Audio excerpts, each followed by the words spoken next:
that, we got that, we got that. Oh, booger, but we do need that as well.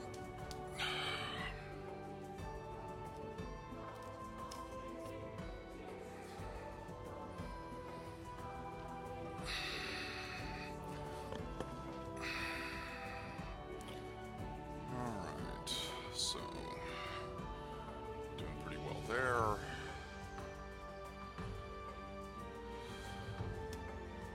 Way.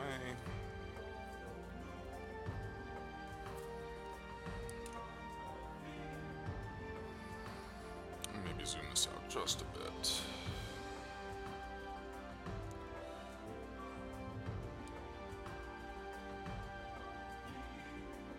Okay. So those pieces.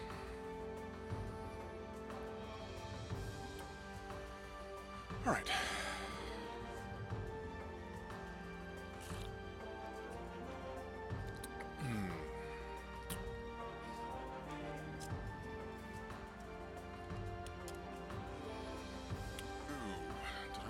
That. I think I forgot a pencil. I suppose I could do it with a pen.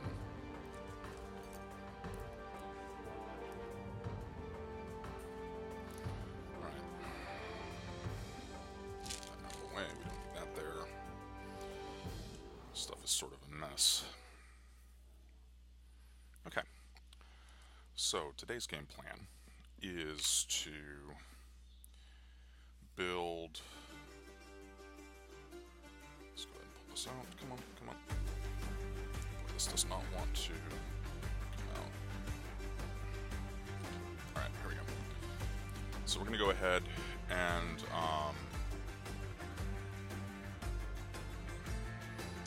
build a plant, I guess, like this from start to finish.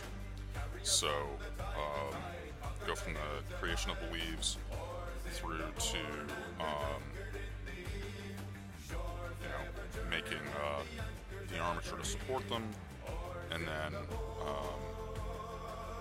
hopefully get all the way through painting it as well. So just to get that portion completely done. And I mean, there's some other ways that things can be done.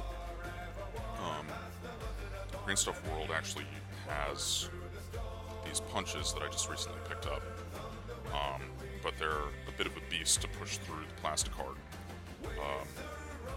so it's not really stream friendly, but with a bunch of different types, and you can sort of see here, this, let's focus.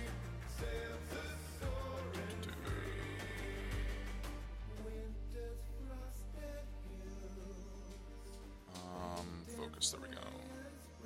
Alright, there we go, that's a little better.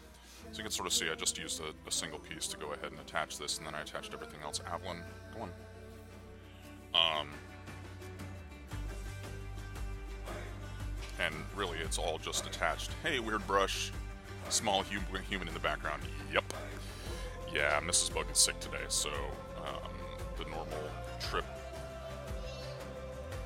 What's that? Yeah, come on, Abby, out of the kitchen, look. So things will be a little bit more disrupted than usual. And then this is another sort of style leaf that I just cut up. So I think what I'm going to do, I'm going to go ahead and do this style, and hopefully take it all the way from creation, or cutting of leaves, all the way through to paint, and then temporary placement in the piece, which is let's see here. So we can see. Oops. I think if I get her out of the way, you can actually see it a little better. So this is the sort of the start of the base, right? The small fern leaves are actually a punch from Green Stuff World, so that's just these.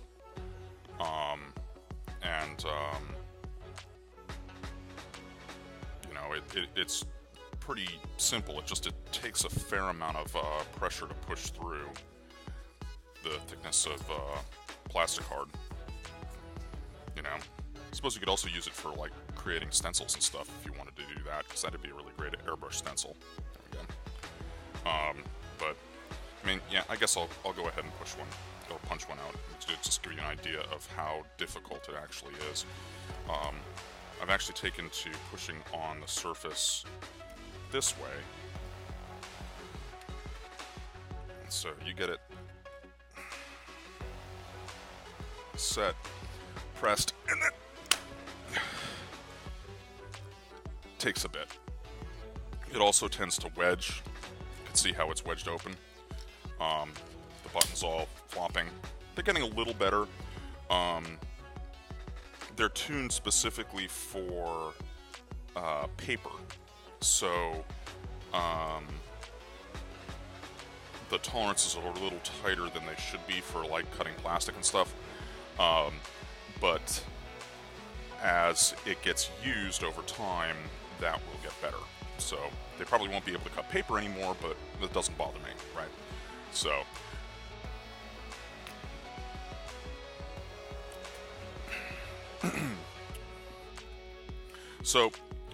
to start, let's see, I'm going to go with what I usually do. So I'll cut a couple of strips like so, and then you just use a pair of scissors. Soft-headed mallet, yeah, it would probably break it over time, because this is just a piece of plastic. You know, if I did actually go ahead, take the whole thing apart, and have it so that I was pushing or hammering on the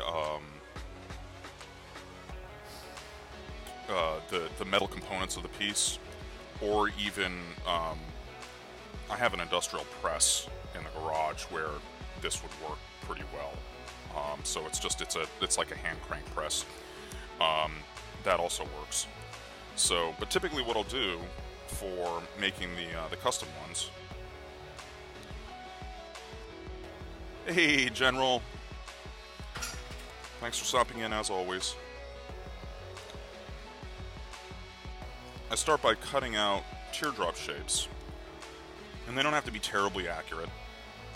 In fact, variation is good, because you don't want all of the leaves to be the same.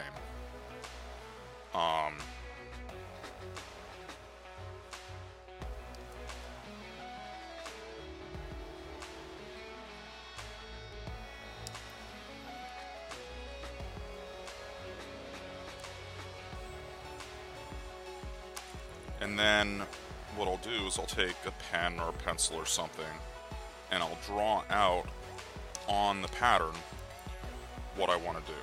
How many have I got here?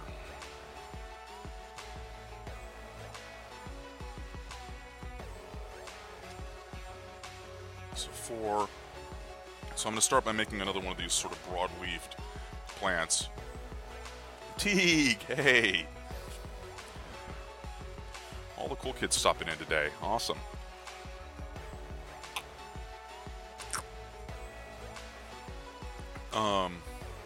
Nope.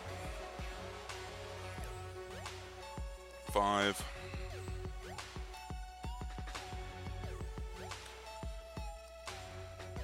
And so I found with this that typically this style does best with just 6 leaves. So that's the hole I drilled in the base isn't quite large enough at this point. So that's this style here. Cool kids wear. Oh, you mean Jen? Yeah, absolutely. So, I mean, you can sort of see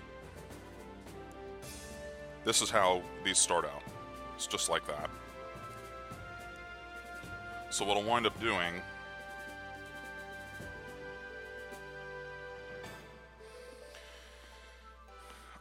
for these ones, I don't even really bother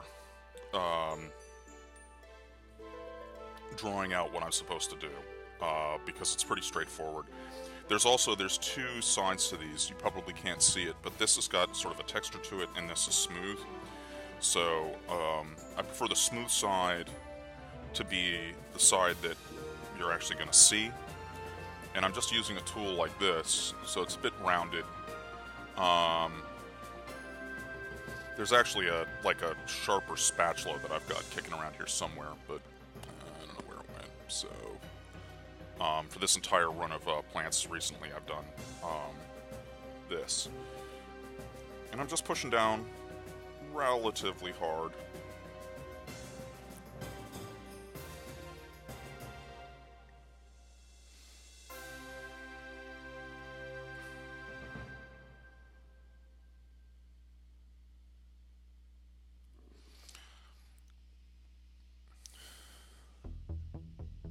Well, it's having fun, yeah. So once I do the primary spline down the center, I'll flip the thing over, and just do once on this side. So that allows for pretty or relatively easy manipulation of the leaf. So you could potentially stop there if you wanted to and just paint in any veining on the leaf. Also, you can adjust the size of this pretty easily. You can make them smaller, you can make them larger, whatever works. And then I did something on this last one that I didn't particularly care for. Frequently what I'll just do is I'll just do regular runs. Tried to get a little bit fancier with the veining, and I didn't like how it worked. So I'm starting at the center and just working my way out. And you'll note how this sort of, it starts to curl up also, because we're increasing the actual dimension of the plastic as we go here.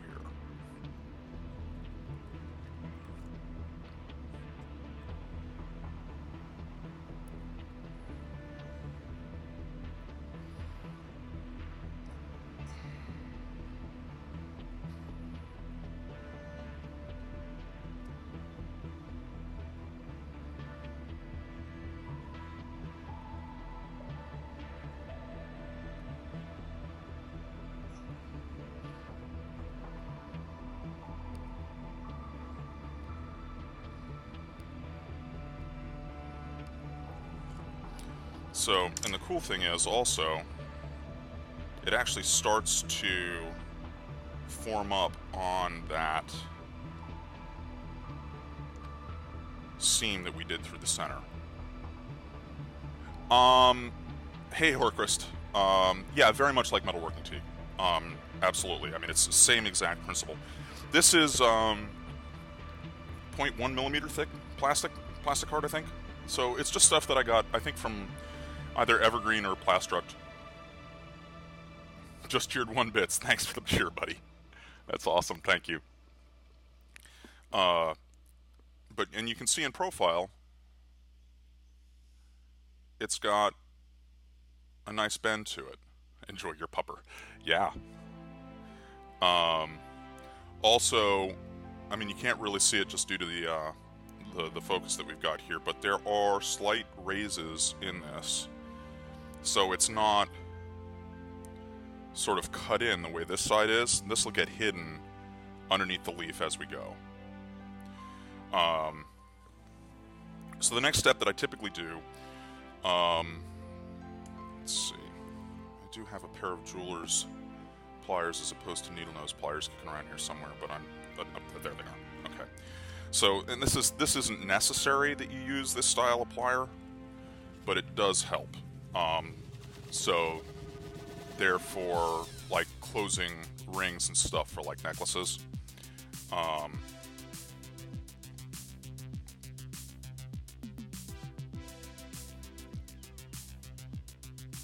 But you can use this to very rapidly turn in a curve. So you can impart additional curvature onto the leaf if you wish by doing that.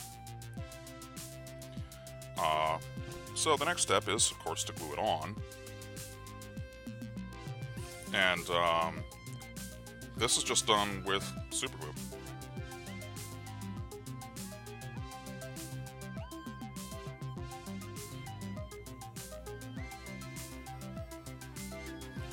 So just a small bead of super glue like so.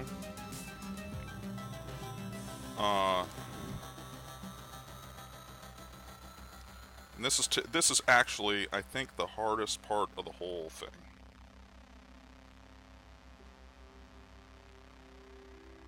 Because it typically doesn't want to behave.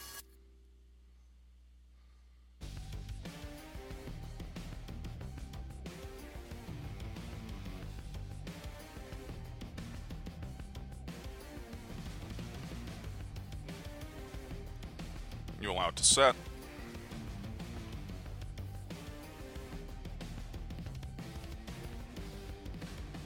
And there we go, leaf 1. So,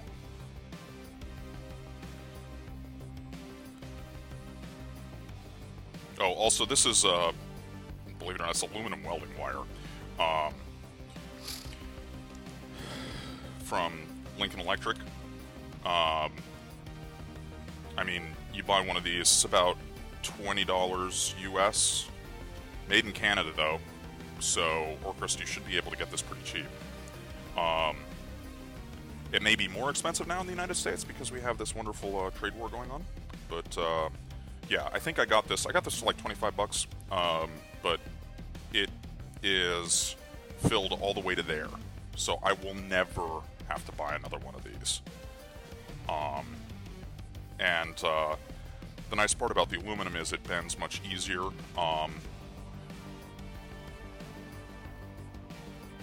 Yeah, Teague. Well, for this step specifically, I'd need a third hand. So if you have somebody helping you, because it takes 2 hands to hold the piece, to actually hold this in place. You know, I have to be holding the wire and then hold this like so. So I'd have to somehow apply the quick set.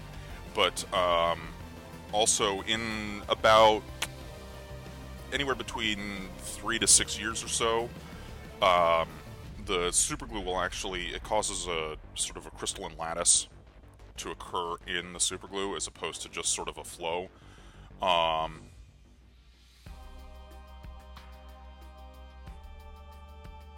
And that's, yeah, well, there is that. Yeah, never have to buy another one unless I happen to leave it. Did I leave a spool of welding wire in the hotel room at Adepticon last year? I can't remember. There was so much stuff going on then.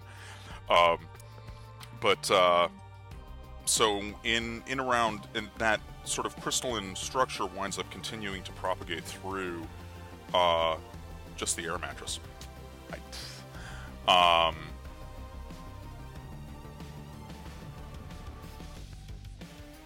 Yeah. So over time, the glue will actually break down. So that's why I don't particularly like using the quick set. If you're really concerned about it, you can use water.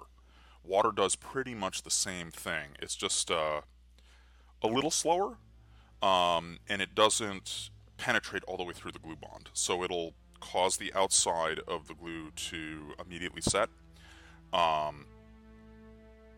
but it allows the interior to actually cure at a more natural pace for the super glue, so you get a much stronger and more resilient bond.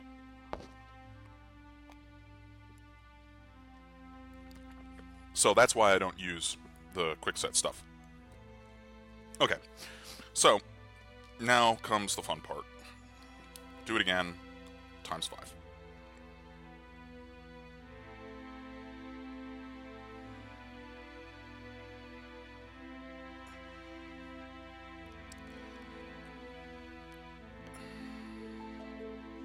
And this first one you do want to have pretty well pronounced. And you can also see a little bit, yeah. Yeah, yep. Right. I was dropping him off at the airport. I was like, what's this bag? Special present for the Teague.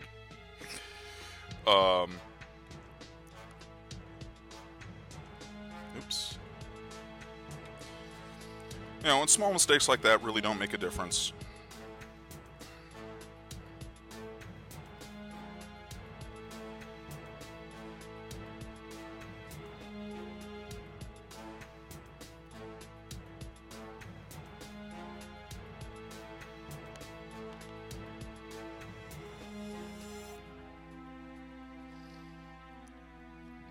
So besides using like the Green Stuff World punches, this is by far and away the easiest style of leaf to do. You can actually do something like this also for like palm trees.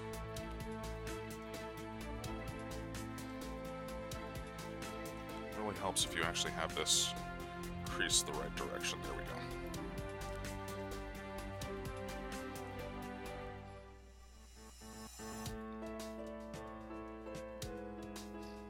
And you can do the same thing with paper. You can emboss paper just as easily. I'm sure this is causing a massive earthquake type thing. Sorry about that.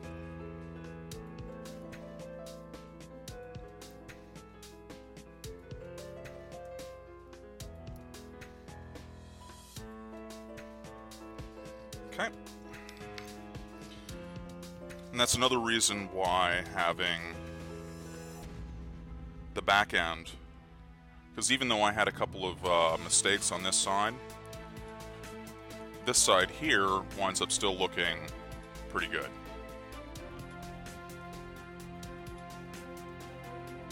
Yeah.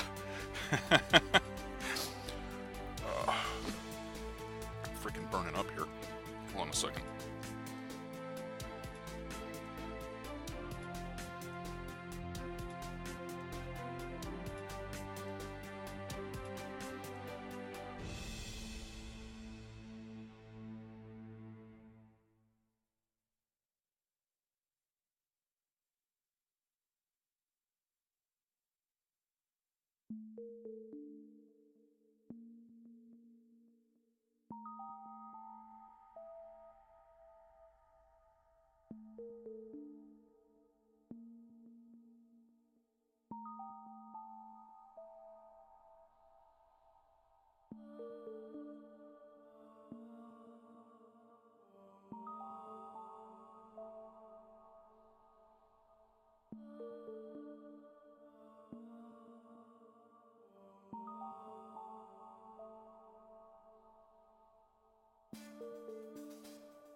Put it on mute.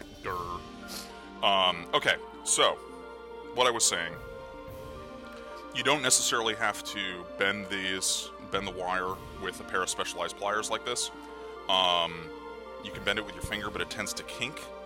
So that's sort of where this little kink came from, which is useful, but I don't know, I don't like it. So I prefer the use of pliers. The other thing that you don't want to do is you don't want to bend the wire after you've applied the plastic, unless you're planning on doing like a repetitive bend. But even then, it tends to really emboss the plastic quite a bit. So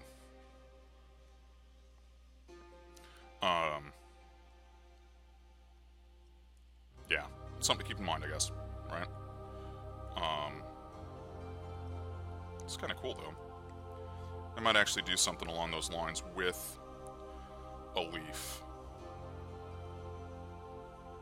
But I don't know if you can, yeah, you can sort of see how the surface has been really marred up pretty badly. And then if you're to do that, especially with like a piece of plastic here, say this was glued, and you bend, you wind up with this nasty kink or divot in the plastic. Because the metal, of course, is harder than the plastic, so the plastic loses. Okay, so I'm going to just sort of test fit here, get an idea of where I want to stop the glue, which isn't critical necessarily, but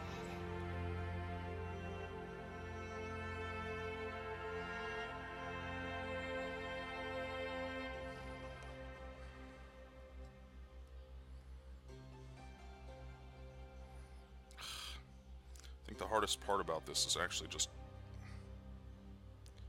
getting the wire to behave.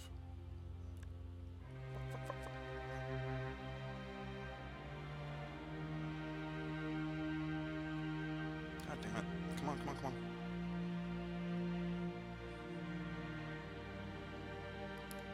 Jesus. Yeah, so this is a better example of how difficult it can be, especially when you have really shaky hands like I do.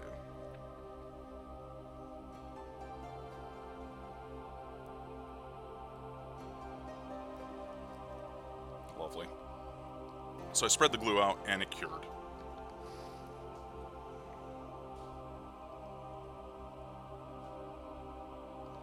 Let's try this again.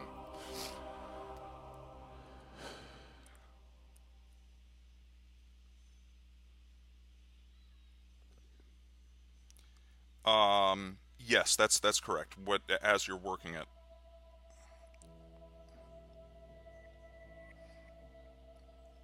The two materials stretch and contract at different rates, so.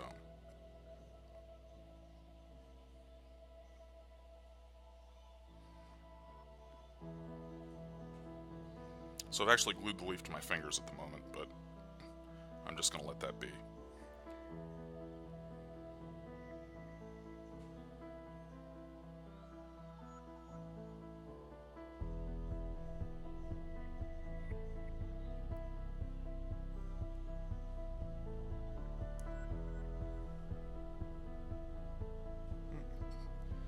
And I was too hasty. I may have to pitch this one.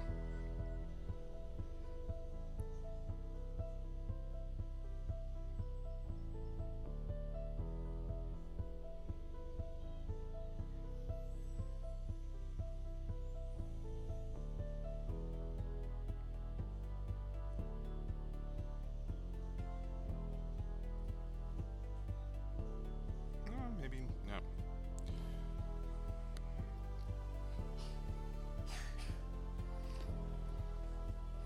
Once you've got one side tacked, you can play with it a little bit more too. So I'm just going to add a touch more here.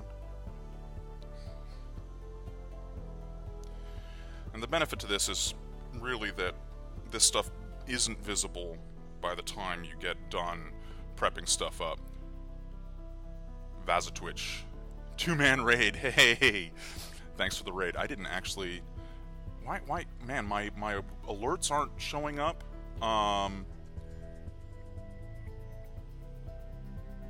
Dude Hirocha thinks we're all weirdos. Thank you very much for the follow. Discord raid. Nice. 3-man. Nice. 4-man raid. Okay. Alright, so that's sort of behaving. I'll have to come back and revisit this because that's got a whole bunch of my skin on it, and that's not going to paint well. So we'll set that aside. That's 2 out of 6.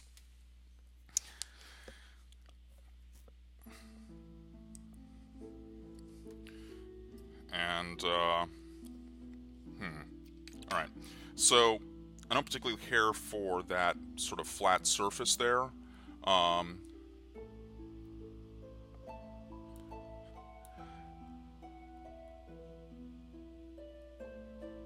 Arclich Vanguard. I like that.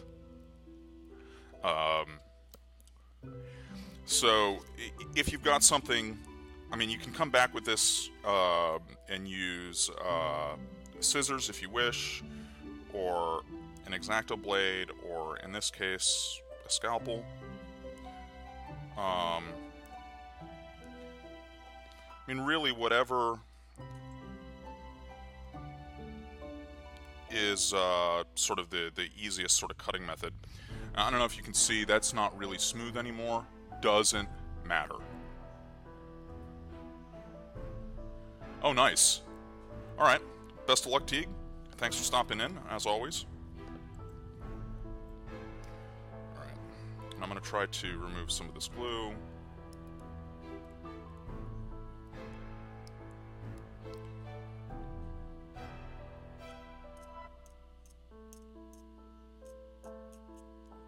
There we go.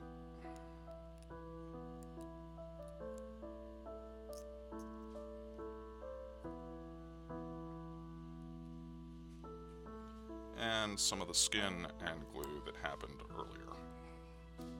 Fail!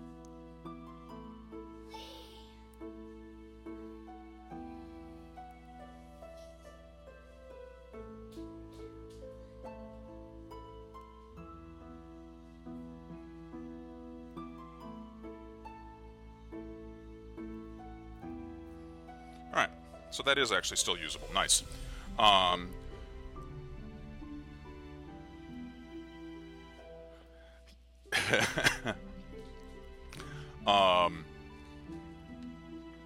Yeah, you know, I mean, it varies too. You know, so I'm going to take this process, pull out the finished product here.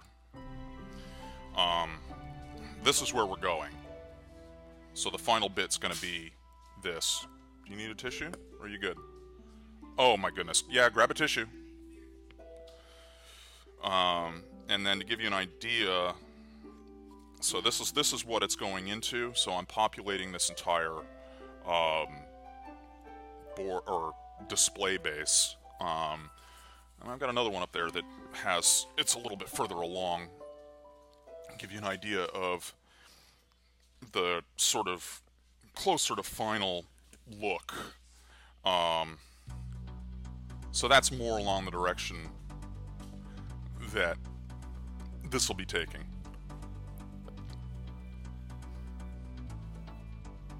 You know, so leaves and the like. There's no water effect on this one, but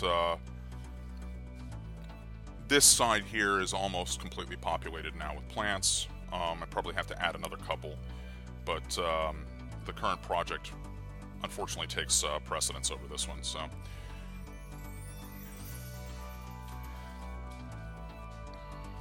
Okay, so continuing on.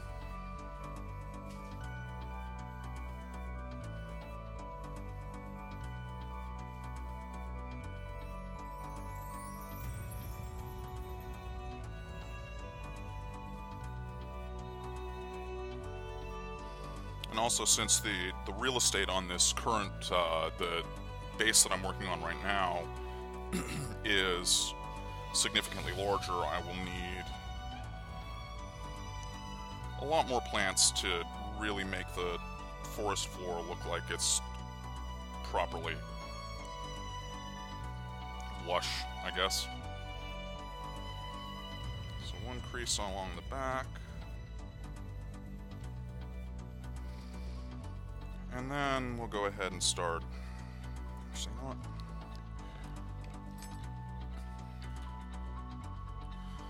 Going to trim this.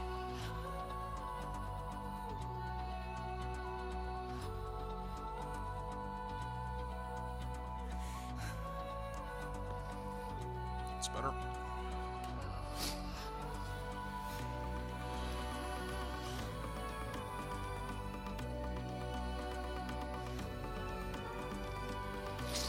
Okay.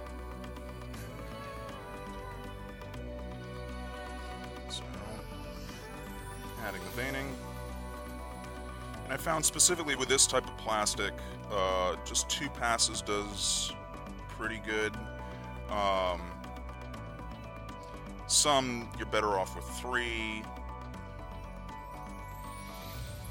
Typically, the thicker it is, the more you actually need to emboss the plastic to get the desired effect.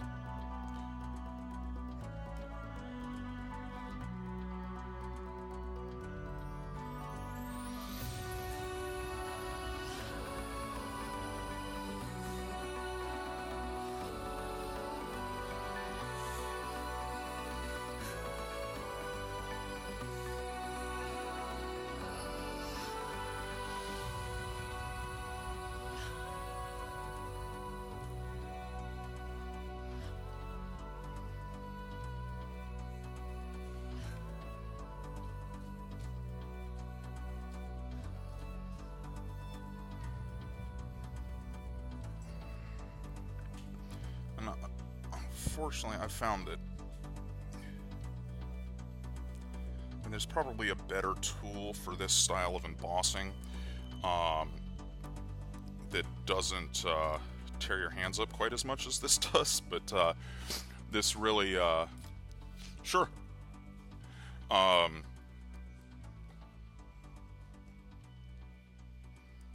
It does cause a bit of hand crampage for me, unfortunately. Alright, pliers. Cutters, sorry.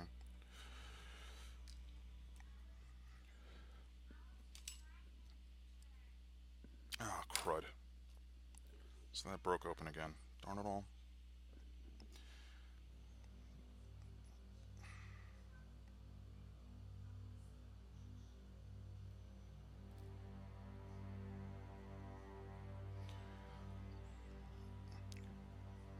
And a large part of the challenge with this also is that once you get glue that's cured on both surfaces, super glue tends not to stick too well to itself.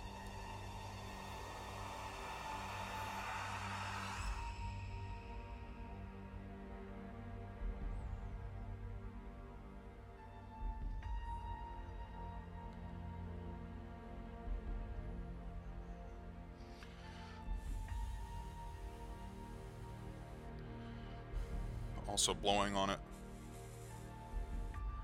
will assist in the cure a little bit. Alright, just set that off to the side. Hopefully that will now behave.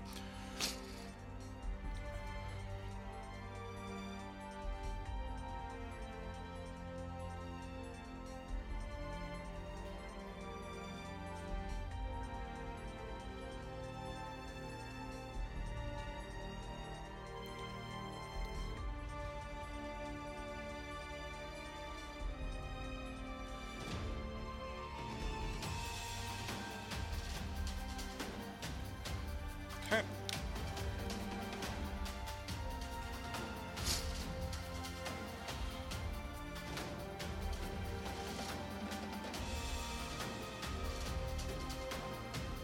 And you may notice that all of these, I don't run the wire all the way out to the end of the leaf. What was that? Oh, Evelyn. Is that what you were trying to get? Here, give it to me, please.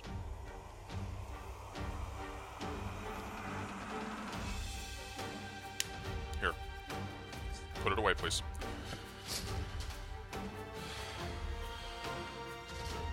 Sounds like children. Yeah, children.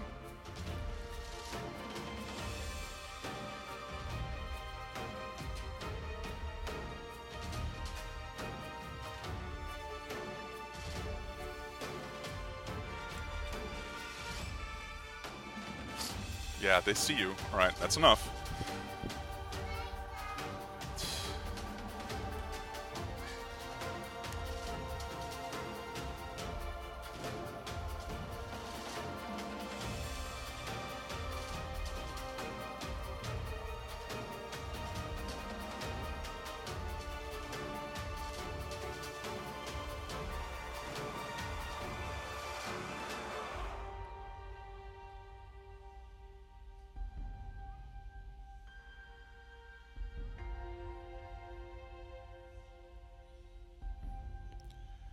So at this point, once you have 3 of them, you can think about sticking them together.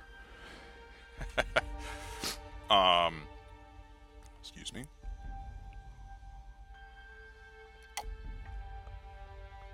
It's also a large part of why I'm sweating. I'm drinking coffee. It tends to make me sweat.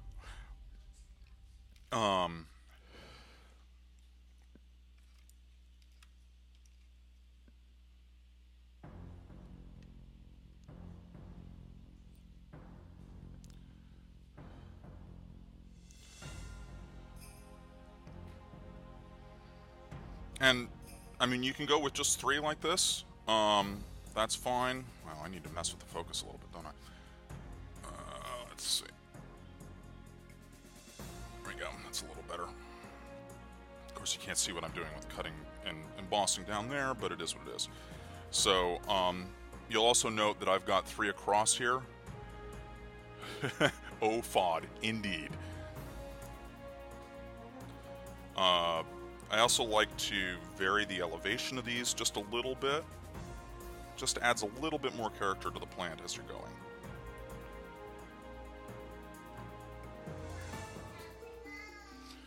So, and then it's just to start, I just apply a little bit of glue at one spot. Damn iPad typing, yeah. Sounds pretty good. I mean, if you're going to have a sore back, I think that's the way to go, Dodo. Speaking of which, I mean, if you didn't know, by the check mark next to his name, Major Dodo's a fun Aussie streamer that will give you an excellent education in how to properly curse, especially when he's actually building stuff. So, I don't know, General, can you give Dodo a shout-out real quick? Actually, I don't know if I've done a shout-out command yet. Probably can't. I haven't.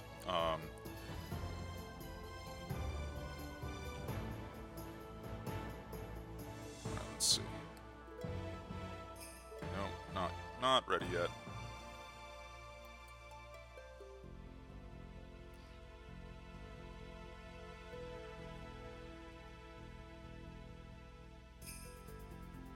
Fallout 4 stream, huh? Nice.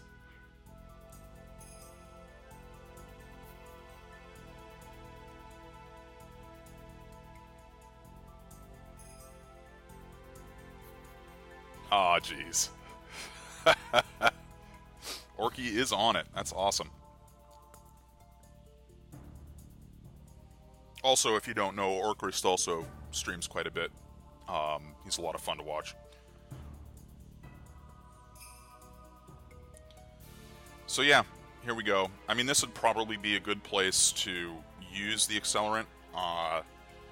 If you're just tacking something together, probably would be alright.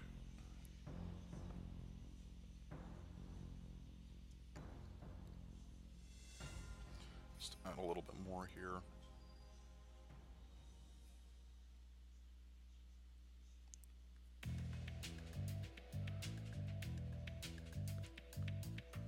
Alright, so this is currently extremely delicate. But slept in, that's right, you mentioned that you were going to paint Bastion today.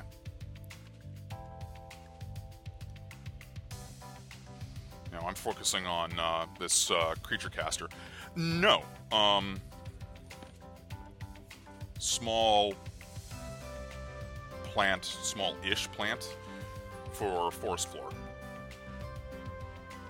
So I'm working on populating this base for the creature caster tree walker, which, yeah, shrubbery. So zoom out a little bit. So, I mean, not that you can really see, this is obviously not set up to handle this, but yeah.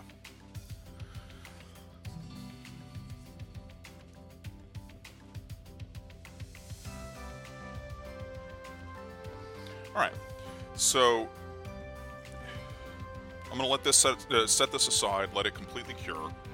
And then while that's happening, I'll make another 3.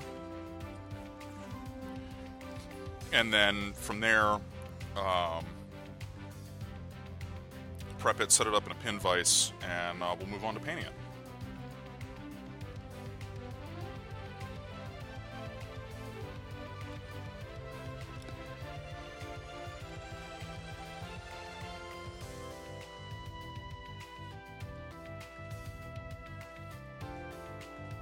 Another thing to keep in mind here is you needn't be straight with any of these lines. Curves are fine, squiggles are fine.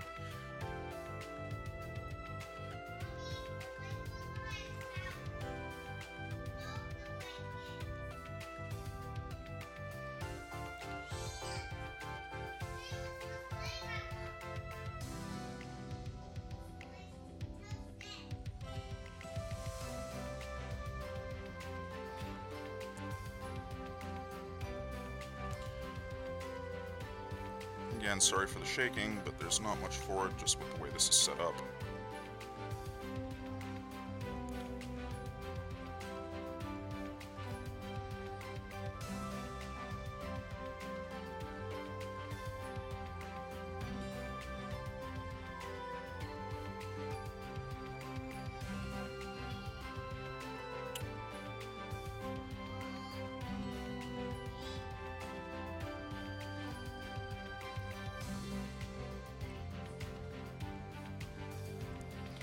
Alright.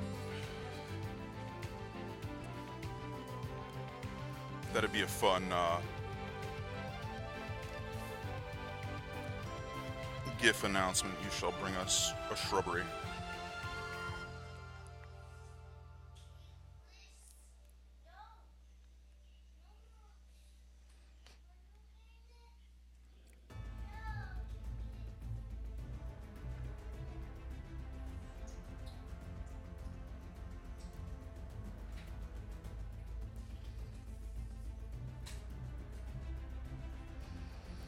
Oh, another thing, I am doing this on a cutting mat, which is somewhat pliant.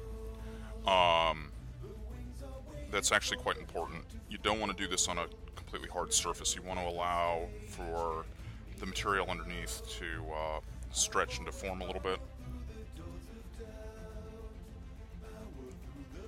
And you can also control the amount of deformation by how pliant the material underneath actually is. So the more pliant it is, the more... put that over there. The more variation you're going to wind up with.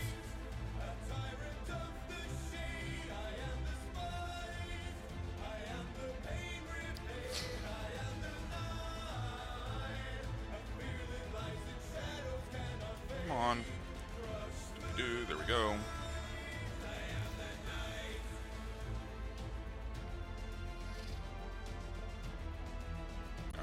Up again. Zoop.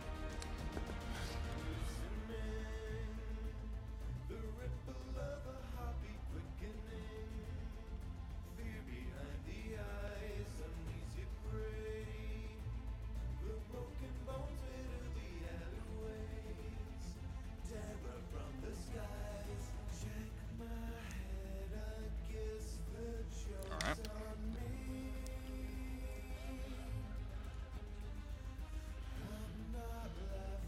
And the best part.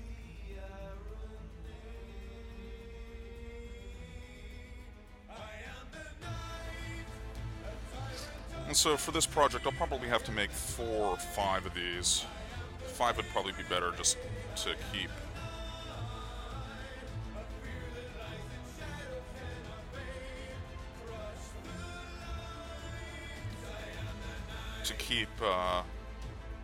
things from looking too symmetrical.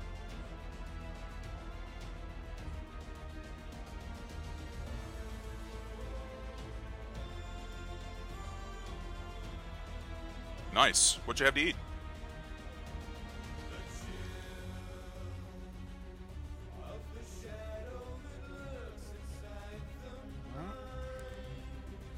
just going to go ahead and add a little bit more.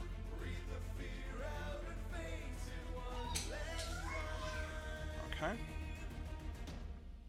So that one actually went pretty well.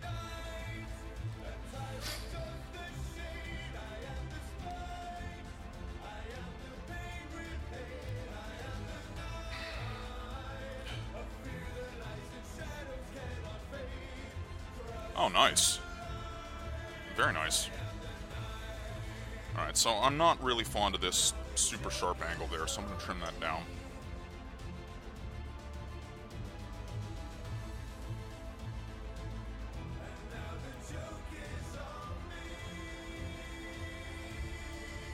Yep.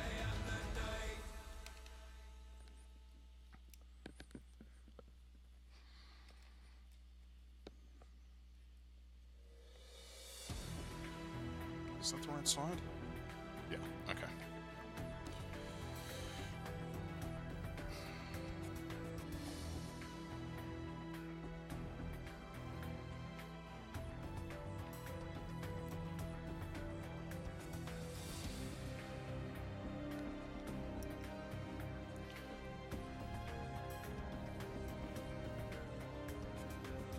More aesthetically pleasing. It's easier to make it more aesthetically pleasing or to appear more natural.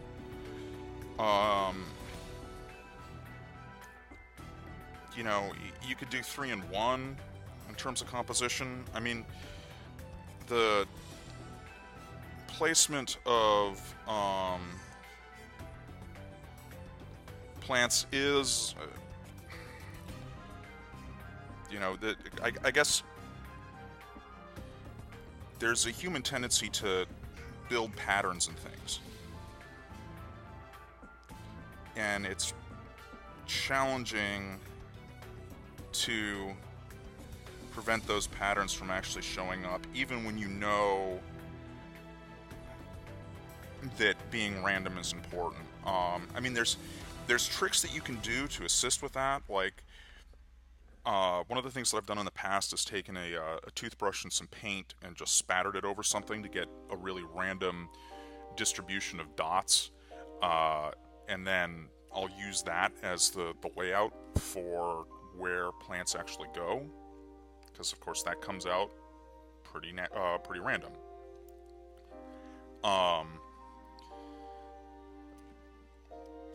So, you know, I mean, there are tricks to assist with it. Like I said, going with odd numbers tends to make it a little bit easier as opposed to even numbers, because the natural tendency would be to put the same amount on one side of the composition as the other.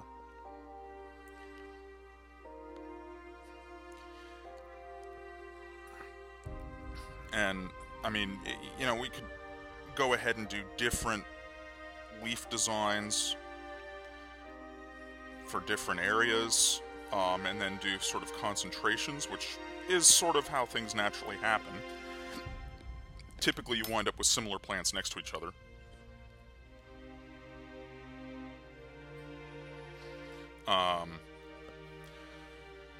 So, yeah, more natural looking. So it's not really necessarily a question of composition. It's the compositional impact of this is almost one cohesive piece. So all of the sort of undergrowth and stuff is going to have a pretty similar visual weight,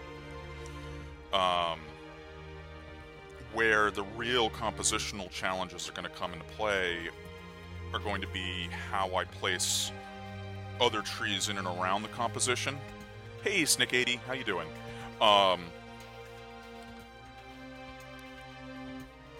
That's going to have a much bigger impact on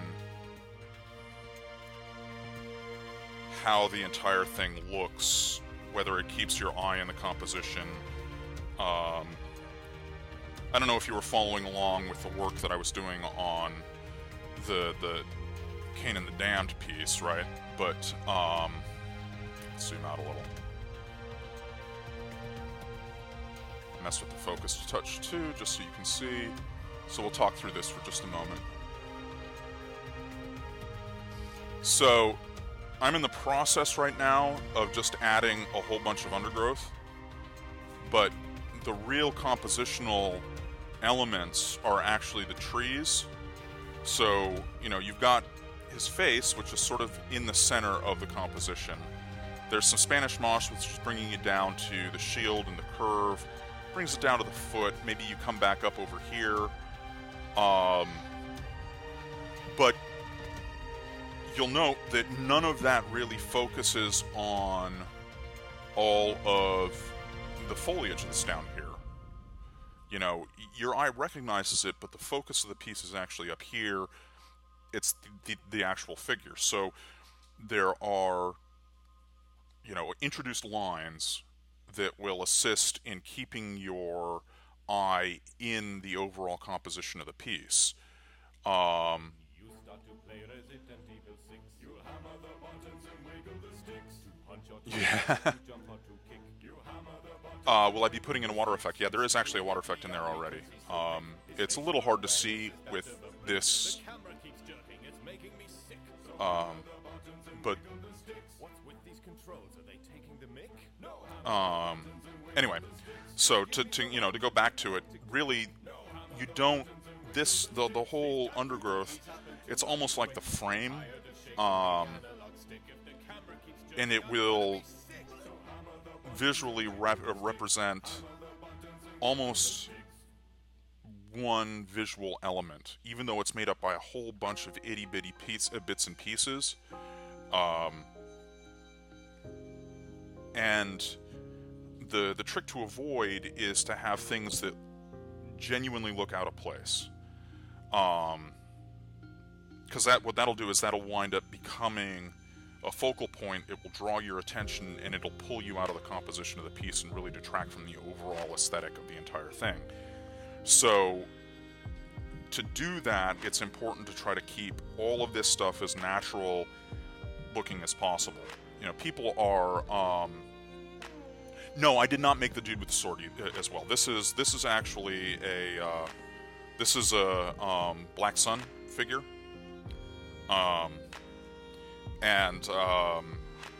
This will be going to Giuliano Art. This is a collaborative piece that we're working on. Let's see if I can figure out how that foot goes back in there. I need to put the other one in first. There we go. So he'll be the one actually painting the figure when I get this done. The reason why this is on hold, even though it's much further along, is Creature Caster is holding a painting contest at Adepticon. And so this project is what I'm going to be entering, assuming I get her done. I'm actually going to completely redo the foliage. I did clump foliage up here, but yeah, Black Sun figures are really, really nice. I do like them a lot. So I'm going to wind up removing this clump foliage. And I have a Green Stuff World punch, which is oak leaves. So I'm going to generate a whole bucket ton of these guys. And then I'm going to individually apply them. I'll go through and find some smaller twig pieces like this stuff here to sort of fill out the canopy a little bit more so that there's a support for it.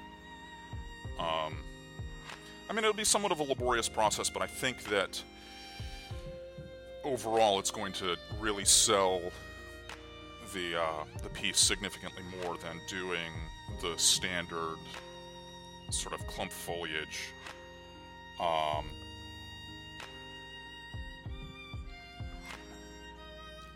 Look, you know, because the clump foliage does a really good job of sort of making a sort of a nod to what the canopy looks like. Yeah, I might actually sculpt some birds. I don't know. I mean, that has been a thought. Right now, I'm more focused on just trying to get the primary components of the composition done, and then as time allows, I will go back through and add little Easter eggs like that.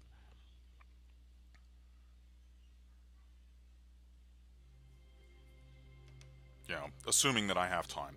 I'm probably one of the slowest workers here on Twitch, if not the slowest, which is, as to some people, I'm sure they'll find that quite ironic, since I give Flickster such a hard time about going slow sometimes. But to be entirely honest, I am slower than he is.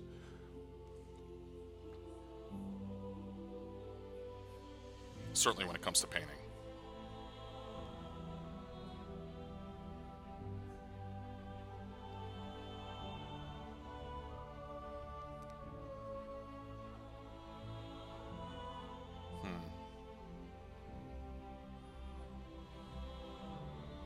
I'll have to add some glue to that. So that didn't line up correctly. It's probably too small of a detail for you to be able to see at the moment.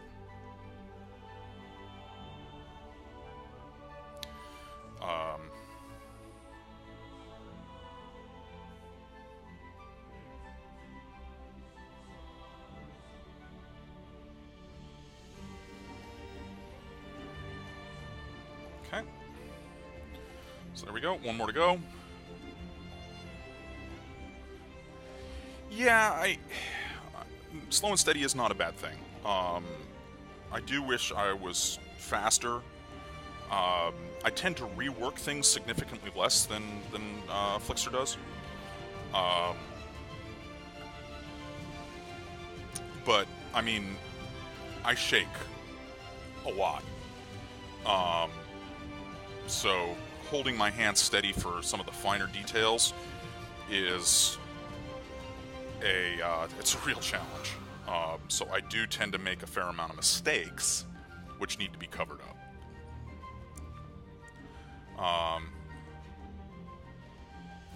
Oh yeah, absolutely, Snick.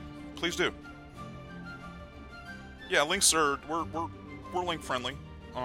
Absolutely. You know, the only caveat being that if it's a garbage link, one of the mods will probably ban you. But yeah, let's go ahead and take a look at this.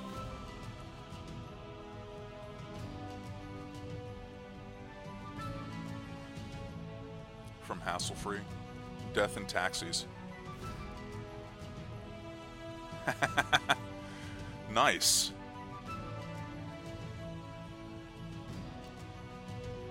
Yeah, so I mean, this is interesting.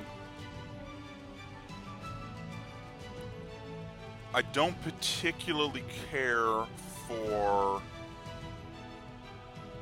the way there's that sort of water effect underneath and holding this thing up like this.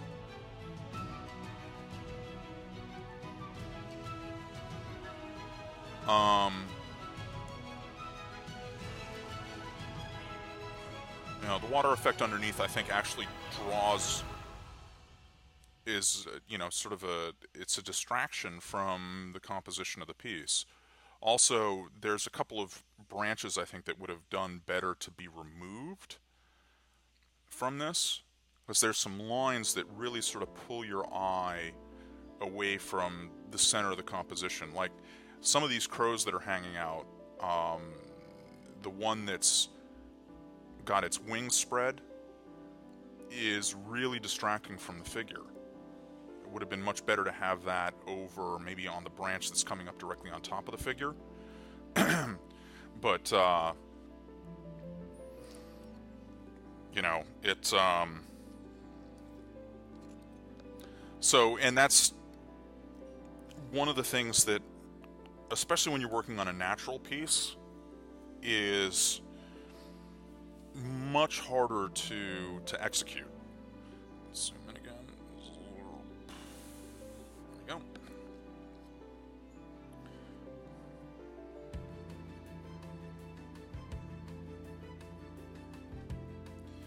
You know, you really have to be willing to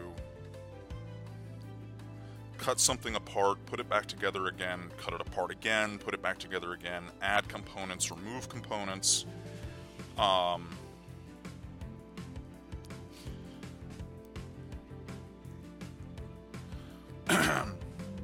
So, but, you know, technically I think the piece is really good. I think it would have helped to have a bit more density in the leaves in the canopy. You know, because if you take a look at the condition of the foliage or the vegetation on the ground, it looks pretty vibrant, like it could be summer, late fall, and yet the tree is very much like, sorry, late summer, early fall, that's better. At best, late fall, possibly winter. And so these are things that you know, you don't necessarily, if you're not used to specifically like focusing on those types of things, it may look somewhat wrong, or there's some dissonance in the piece, but you may not realize why. So it helps to use reference photos, but when you use reference photos, to actually use like a full-on like picture of an area that you're thinking of copying or building. So not just a tree, or, you know, not just a plant, but an entire field or a forest scene, or, you know, whatever it is you've decided to go ahead and make. And then also make sure that if you have references to plants, well, they don't necessarily have to be the style of plant that you have in the composition that you're planning on making, or even the reference photo. You do want to make sure that they look like, at the very least, like they're in the same season.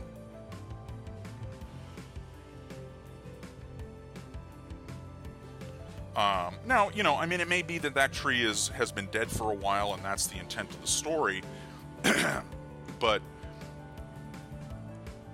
you'd want to have more sort of visual cues that the tree is there doing that, right? It's sort of in that, it's been dead for a while. You know, maybe some fungus growing on it, or some other visual cue. And,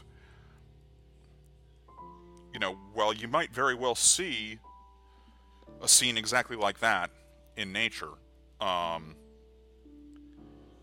when we're producing pieces like this, you're really constrained by what people's expectations are more than what might actually naturally occur. Because the expectation is a certain thing, and if you've deviated from that expectation without some form of visual cue as to why, people tend to reject it.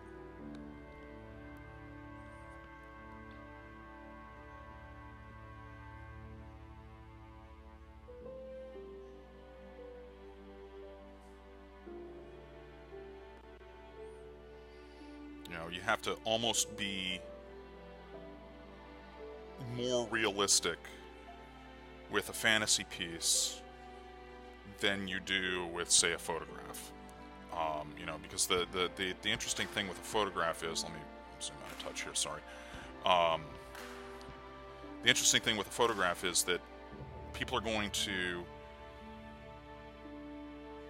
immediately assume that this is reality with a photograph, whereas with a produced piece,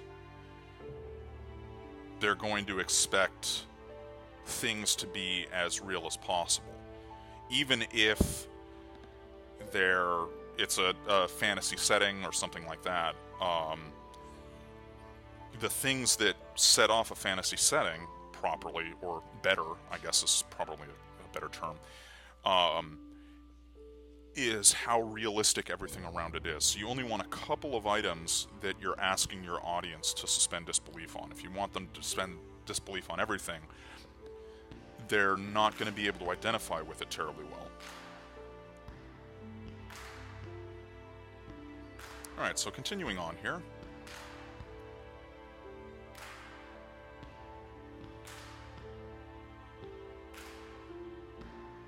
Oh, the glue is still wet. Just going to go ahead and add each of these in individually.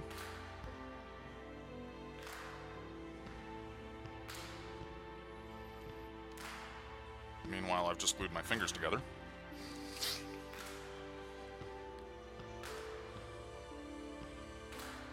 There we go.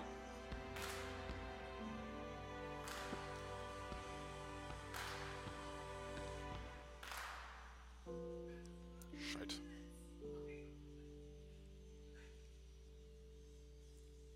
Come on, come on, come on.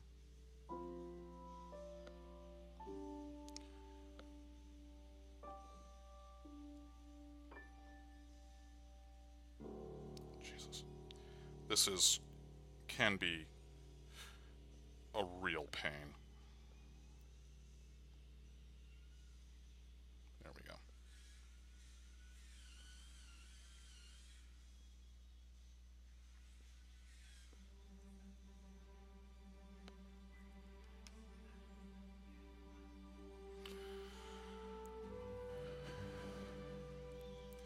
Yeah, and, you know, amusingly enough, when you look at them individually, they don't really look convincing. But once you start to really build the entire plant, it winds up really coming together, you know? And, I mean, that really applies to an awful lot of things, too. Like, if you take individual flower petals, say a rose petal, off of a rose, a flower. Please let go. There we go. And you set it aside, just, you know, flatten it out or trace it onto a piece of paper and set it aside and show it to somebody. They will not be able to recognize it as a rose petal unless, you know, they've done this exercise before. But, so, you know, putting that together like that, now we have, you know, a pretty convincing small shrub. Relatively small. I mean, you know, if you think about a person, person would be this big. These are actually quite large. These are like jungle-style plants, but...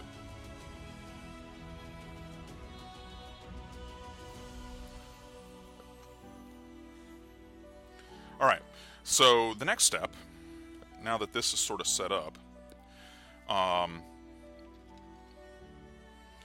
don't know if you've ever tried to cut multiple pieces of wire apart that had been glued together with super glue.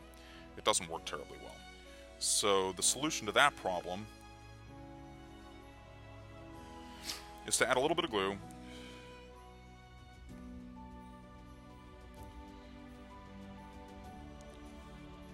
and just lay in a piece of thread.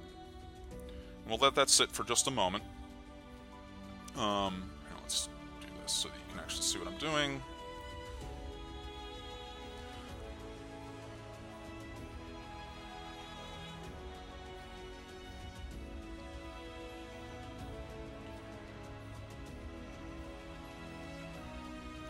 Once that's set,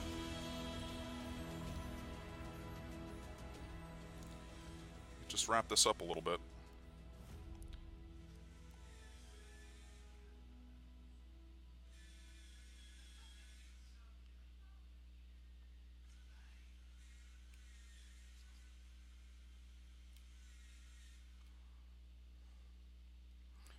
I don't know, I'll do 4 or 5 revolutions.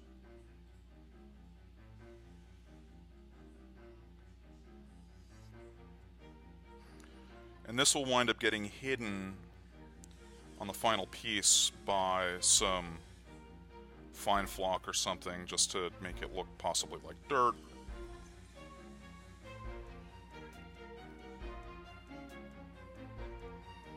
Okay.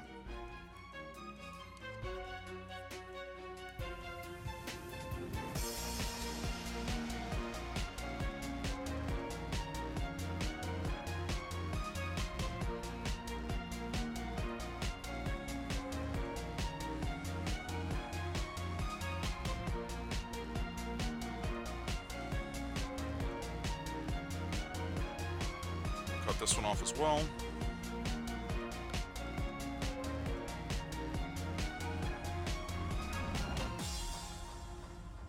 Maybe.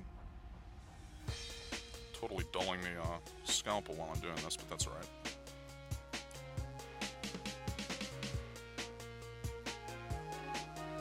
Okay.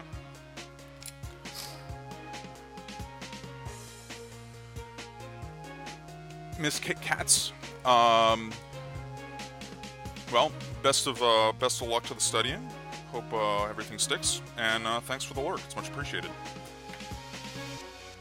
Alright, so I'm going to go through here and add just a touch more glue around the outside of this.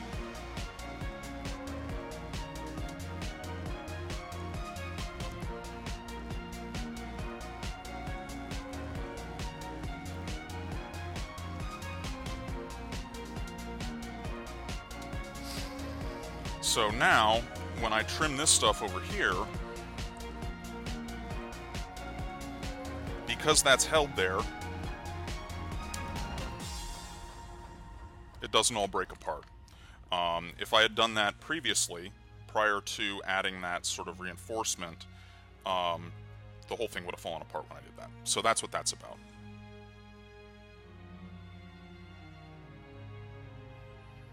So I'm going to go ahead now and I'm just going to run some glue down this whole thing. I'm shaky today.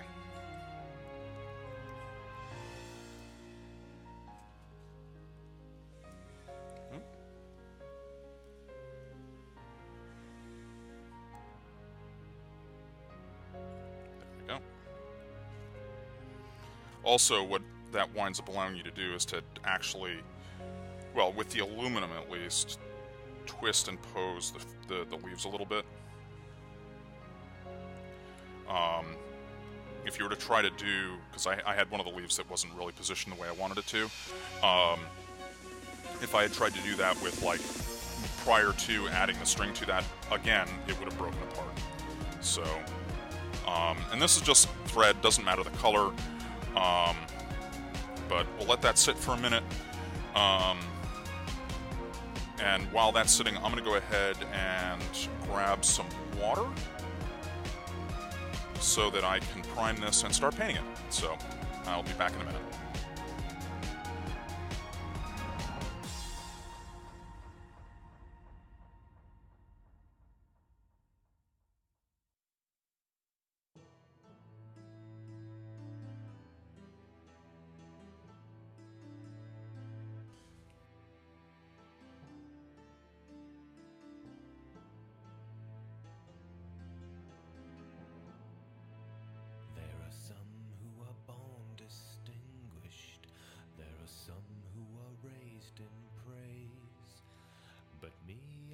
Always the last in line, a blot in my father's gaze. No cheekbones chiseled on a feline face, no skill or savvy with the sword. But this game we all play is won in wily ways, and sly is this littlest lord. Cruel tricks of romance, degraded by their spite. You snub your cup too many times, you just might feel his bite. Beware, beware of the words I twist. I am small, but my reach is long, and the ravens black against the winter's mist are whispering the half-man's song. They're whispering the half-man's song.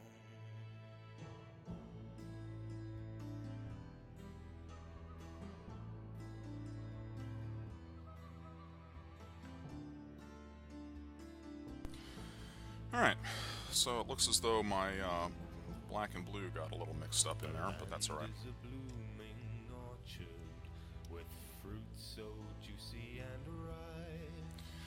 Alright, let's see, let's go with this one. In the arms of a whore I made a promise, sinking deeper into danger every day. Cut There we go. So you actually wind up using this bit in the pin vise.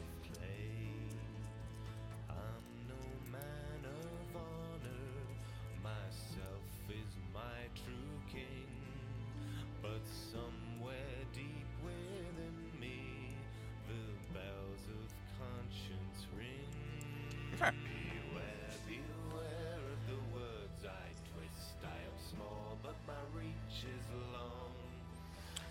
And I've just got like a total junk brush here, and some green Stynylrez Res primer sample, which in my experience has been pretty good for priming this stuff, assuming that you don't do what I did a couple streams ago, which is just dump this all over the desk.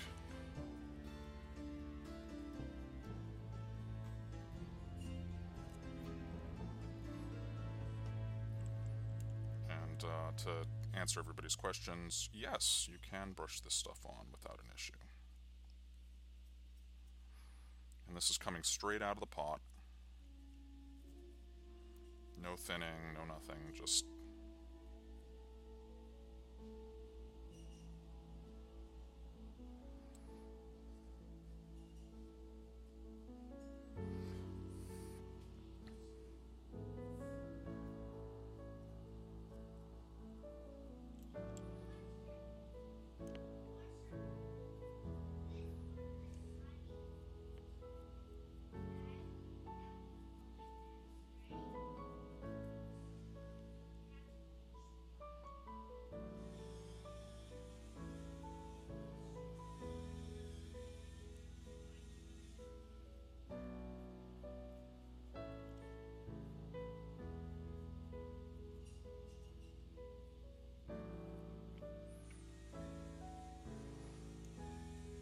Alright, so let that dry for a moment.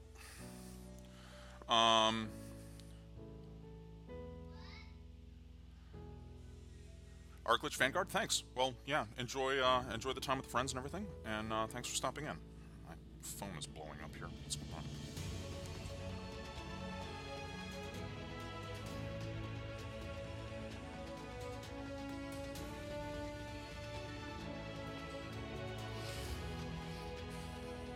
So this will take just a moment to cure up, to dry,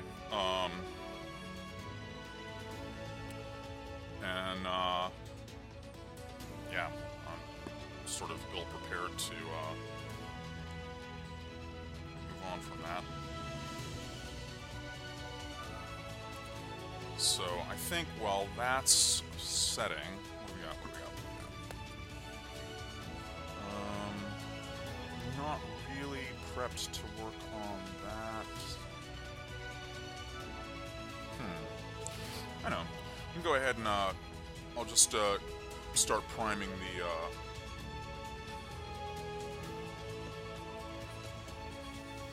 the base itself.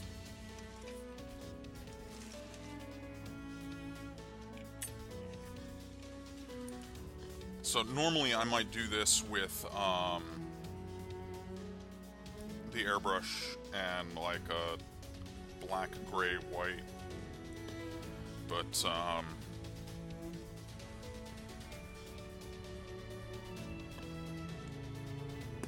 it's not really necessary. Come on. There we go. There we go. And I might even go over it. I don't know. You know. So let's monkey with the white balance just a touch, huh?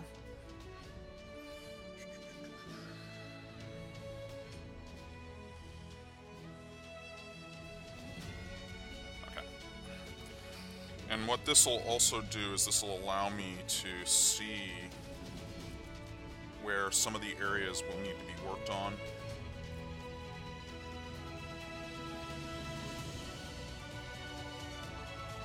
I'm going to stay away from the center area because that eventually will wind up with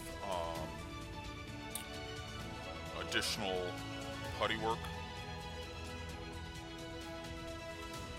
to blend the figure in.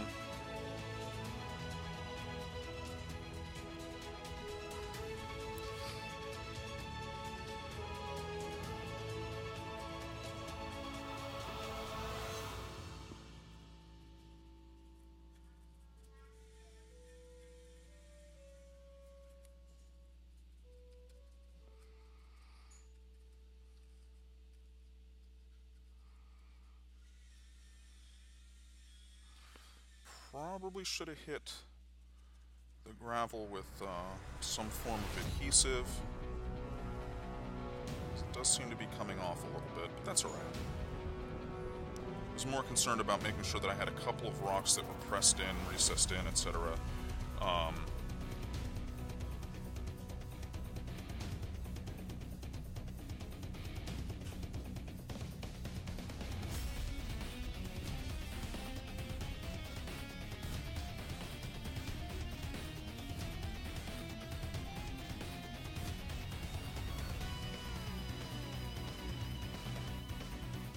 And even though this stuff is coming up just a little bit... Oh, that's out of focus terribly, isn't it? Sorry.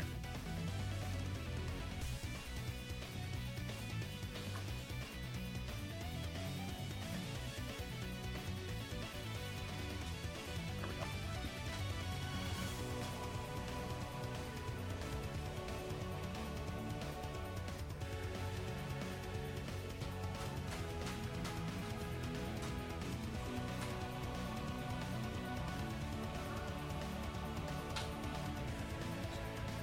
And I think you'll note, I'm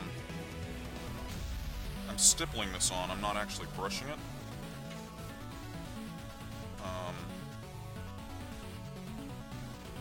It's less likely to pick up, and you can see sort of in the brush also that I've picked up a bunch of the gravel already, but you're less likely to pick up bits and pieces with some more of a stippling action than otherwise.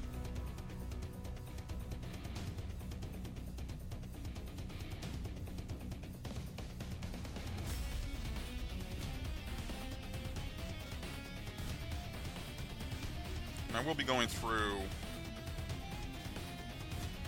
and probably on a sanding block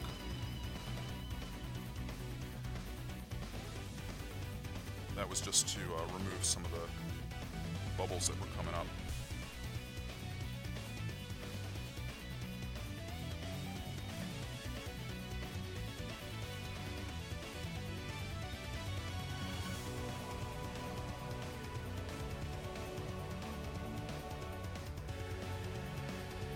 And I will, I'll be reducing the overall size of this by a little bit. Don't really know how much yet. Still waiting on Creature Caster to actually post their rules. They're still working on the rules for the actual contest.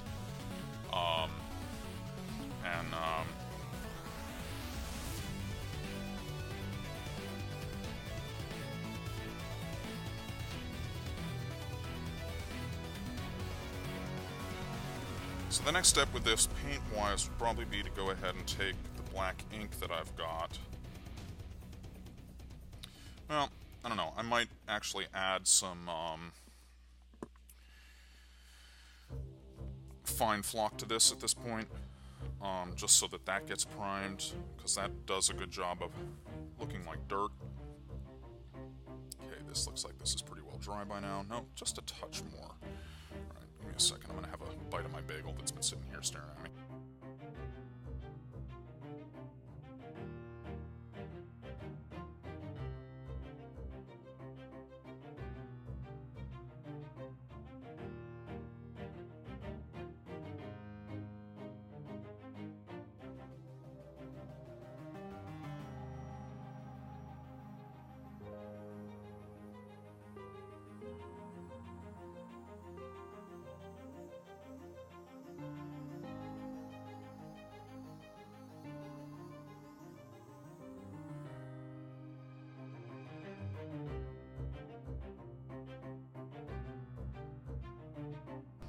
Alright, since I cleaned my brush out, and I've got primer in this water, I'm actually going to go replace it, so I'll be right back before I move on to the paint, and hopefully by the time that's done, we'll be ready to paint this thing, so back in a moment.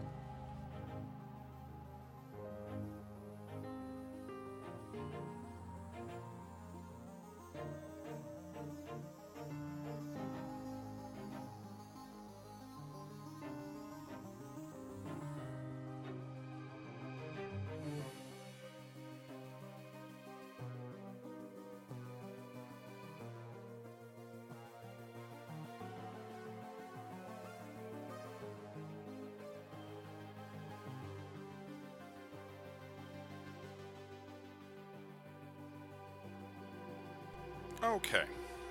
Alright, so I'm going to set this aside. Just let that cure up. This, I think... Yeah. Yep, it's ready to go. Alright, so, got a large base coat from the WAMP Kickstarter. Let's see if I can get this. I don't know if I can get both of these in place. Let's see here. Basic. Let's get the balance back up.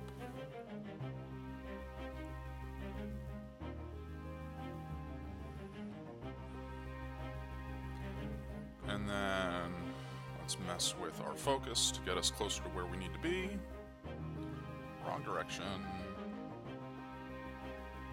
There we go. Okay. Maybe zoom out just a touch. There we are. So, I'm going to go ahead and make sort of a base coat here. So I'm mixing almost a purple. It's actually African skin tone base from scale 75 with, I think it's medium green by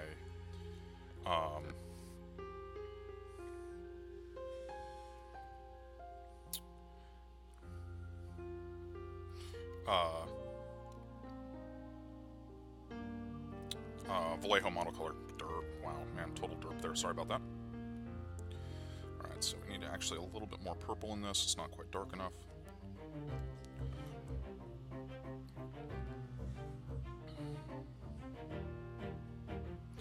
And just sort of use this as my undercoat sort of start.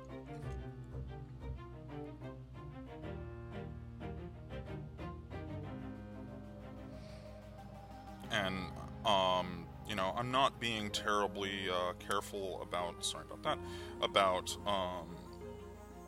keeping the mix the same. You know, the variation is actually good.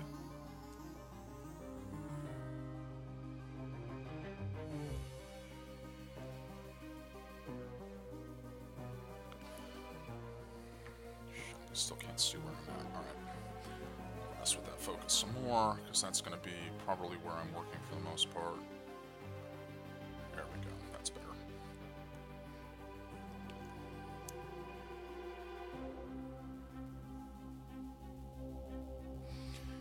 And, I mean, if we wanted to go ahead and darken this up, I could take a little bit of the black ink.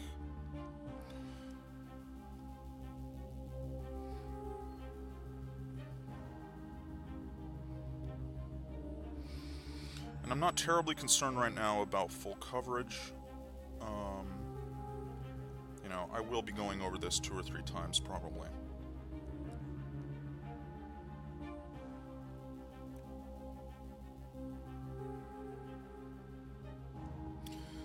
And, I mean, the nice part about the underside of the leaves, too, is that really we don't have to worry terribly much about,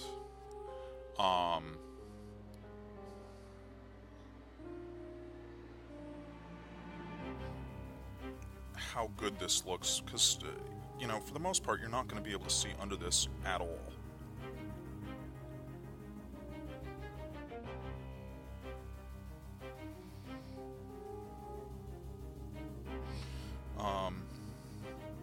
Another thing that I would suggest doing also is don't paint any 2 plants at the same time. Don't batch paint any of these. And don't use any paint out of a bottle unmixed. The reason for that goes right back to the whole making sure that it doesn't develop patterns. Because plants tend not to have exactly the same coloring.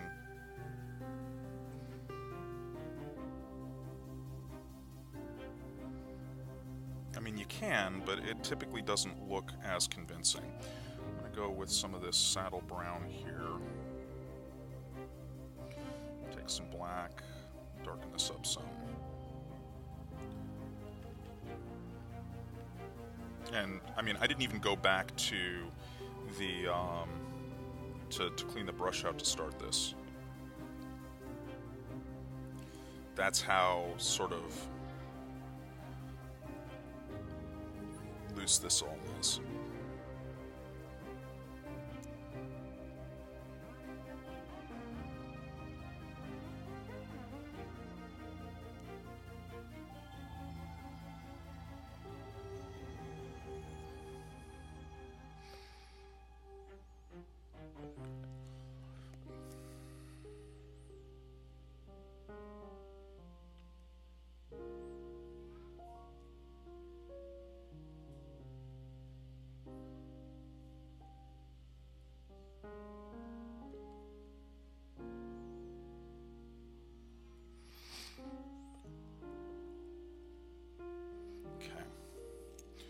So now add some green back into this.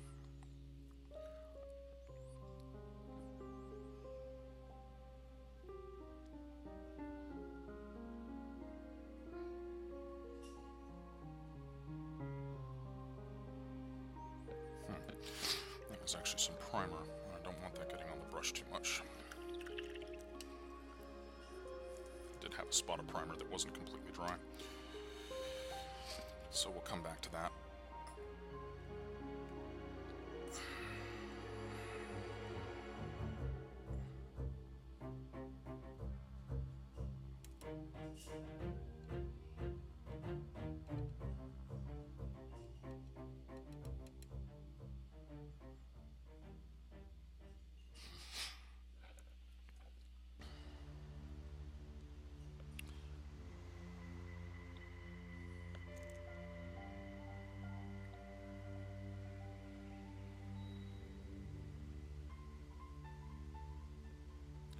I'm sort of allowing this to also wet blend as I go. The best part about this, of course, is that this is the underside of the leaf, so it's really forgiving.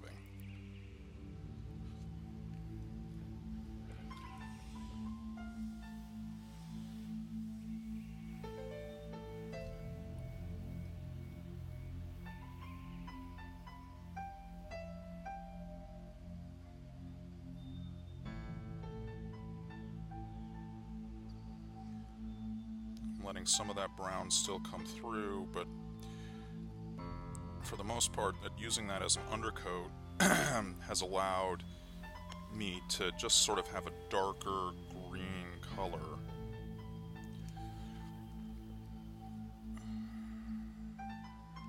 Alright, so for this, I'm just going to start up with the straight up medium green.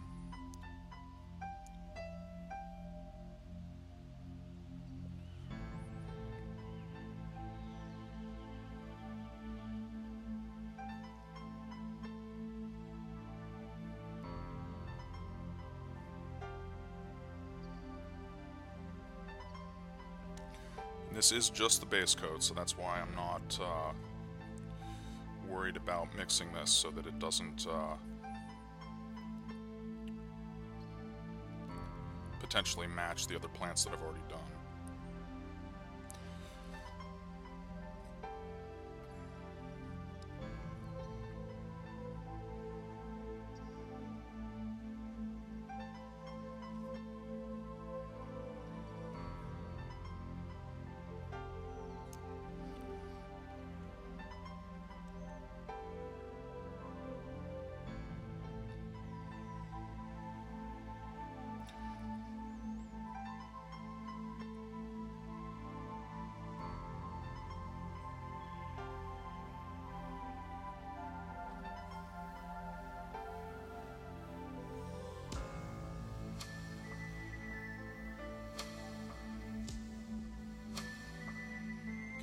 Continuing around, get a second coat on here.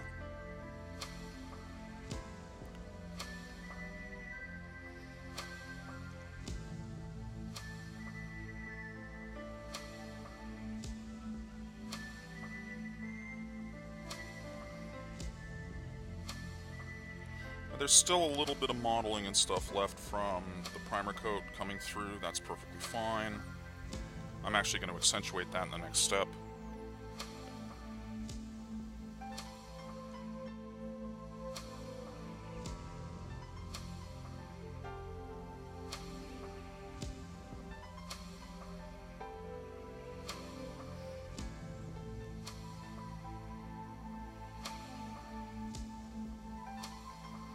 It's typically broadleaf plants like this have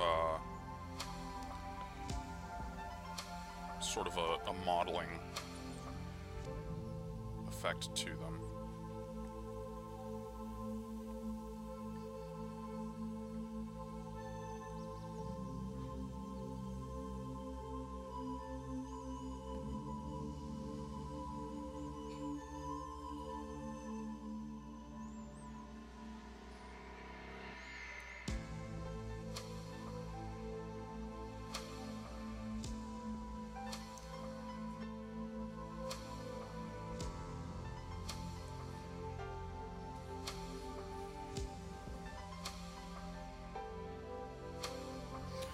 Okay.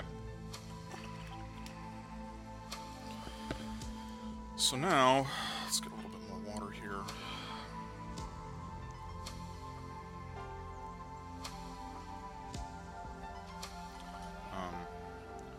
What's up, love?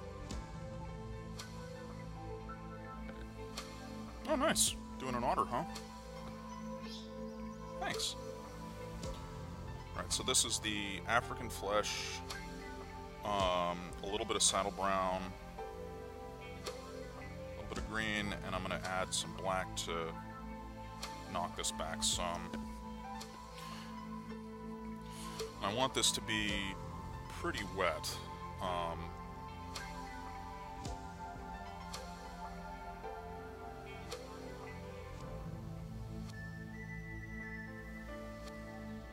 So it's an almost wash.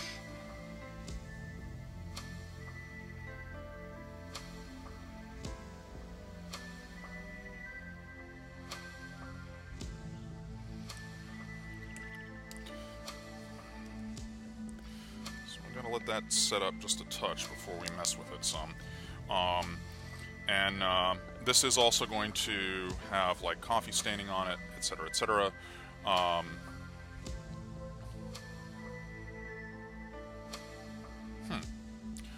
missing a whole bunch of stuff going on here.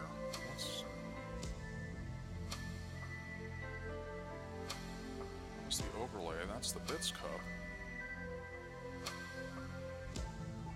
That's in the right spot. What's going on here?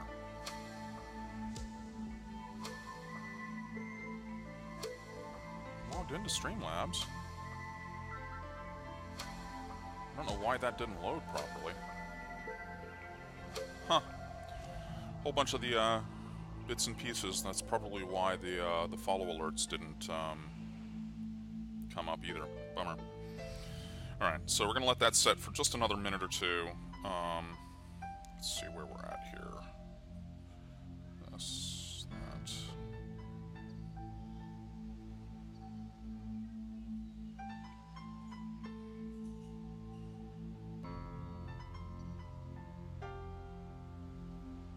Doopy doopy doopy doo. Huh. Dashboard is all borked too. Brilliant. Alright, so yeah, you can sort of start to see how this is drying up. It's adding coffee staining, all the things that you would normally really not want, right? And then the next step here is going to be to start pulling out, highlighting up the veining a little bit. Alright, I'm impatient, so...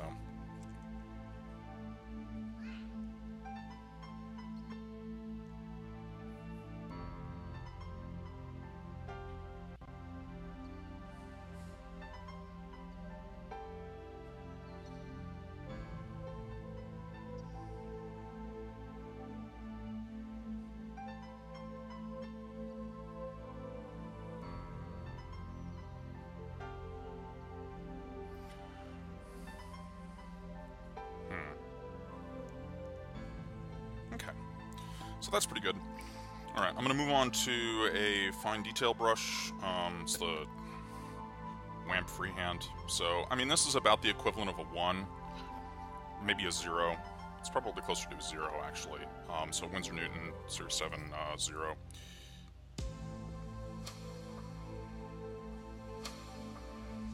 And this is just some yellow and the same, so it's flat yellow and the same green that I've been using.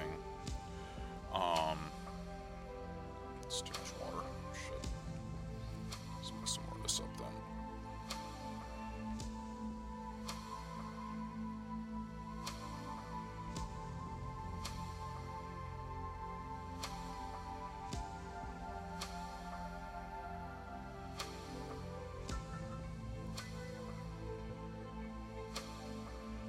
There we go.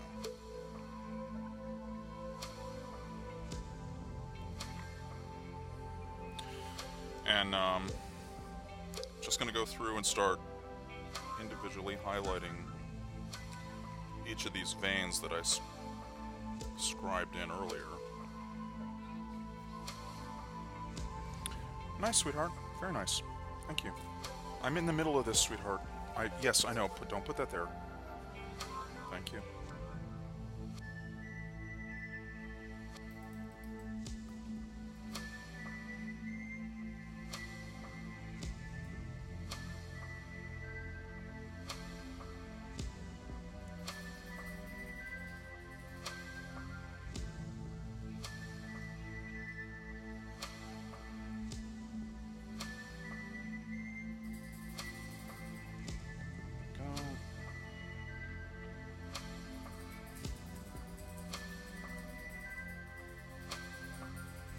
And I'm actually going to go ahead and bring these up pretty bright as I go here, because I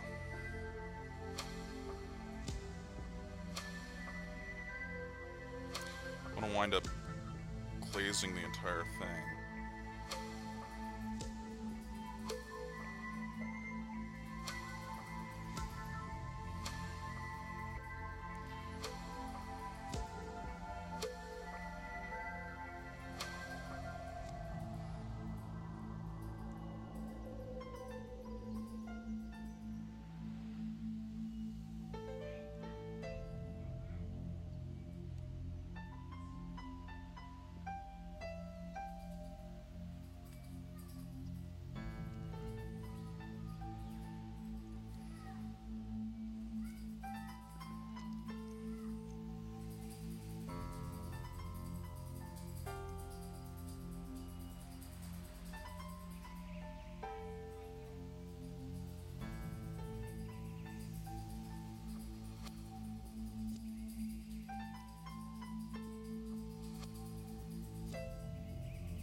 Alright, so, I mean, you can start to see how the lining is starting to come up, right?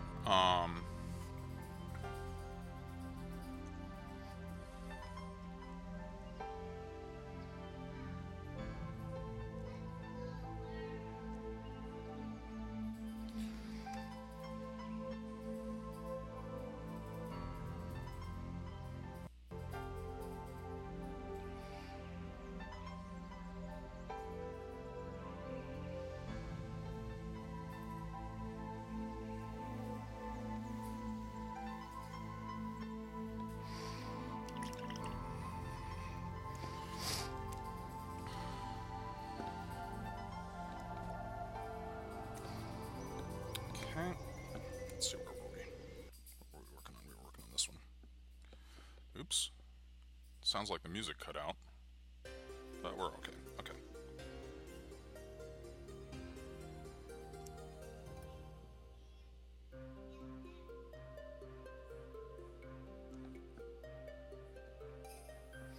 So I'll probably take a second pass at this all the way around with just a slightly brighter. That's pretty terrible.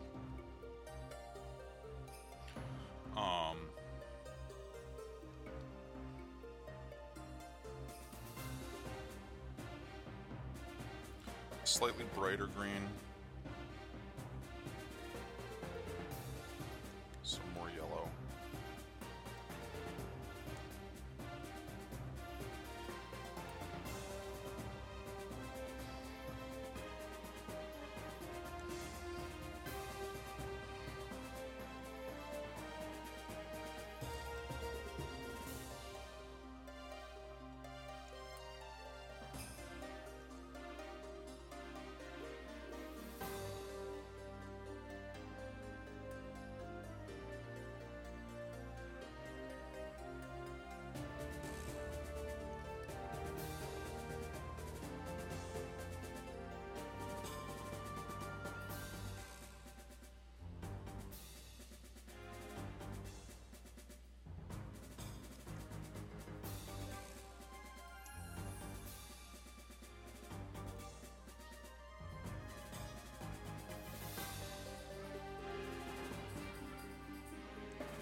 And, I mean, if you want, you can also, same deal with these, go through and start mixing this yellow or this yellow-green so that it's got more variation in it. But I found with this, in this case, it's pretty simple to add more variation with a couple of applications of paint over top of this, which is one of the reasons why I'm going to bring it up as bright as I'm going to here. So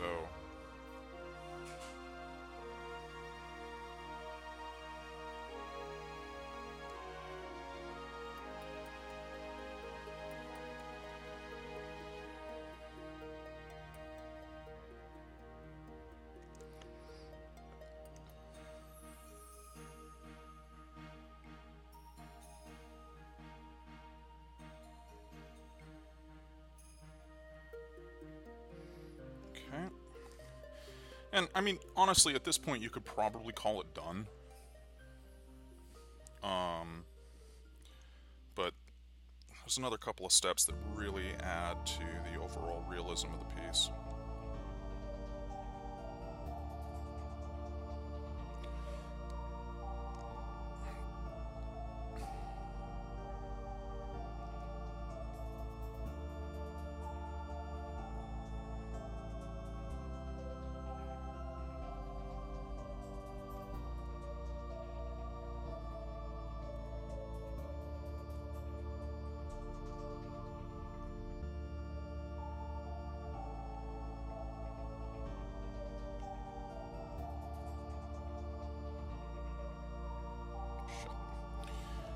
Screw up.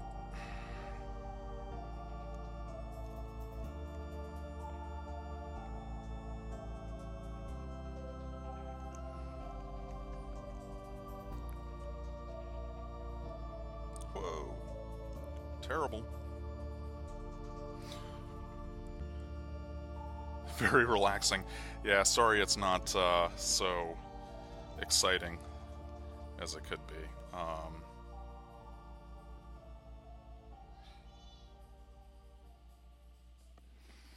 Alright, so let's go ahead and fix that mess up here.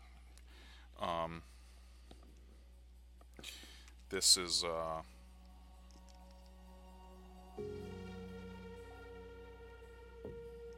little bit too wide for my taste. So I just narrowed that up just a touch. So now I'm going to come in, add a significant amount more yellow here.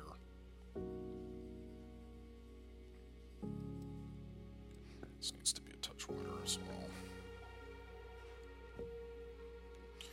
There we go. So I'll just pick out a couple spots.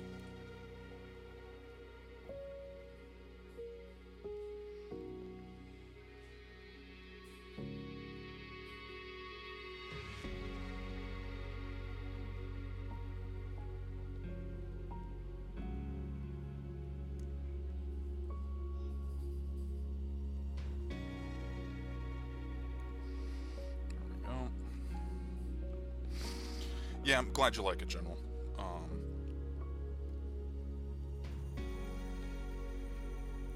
know it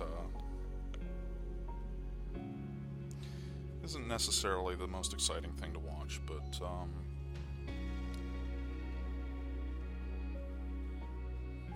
and it's not something I think that a lot of people tend to do.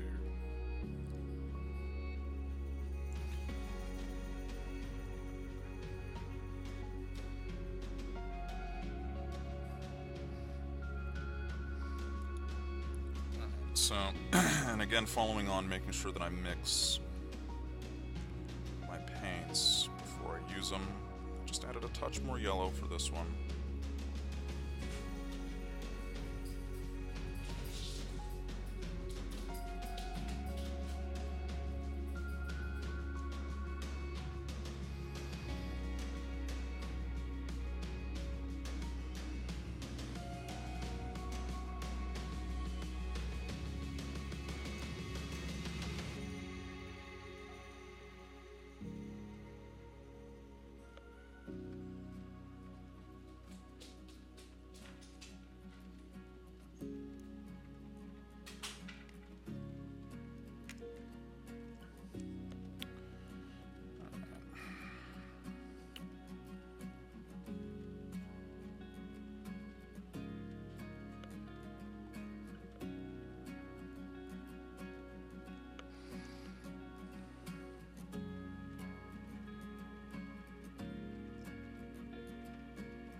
I'm starting to get there definitely with this. I'm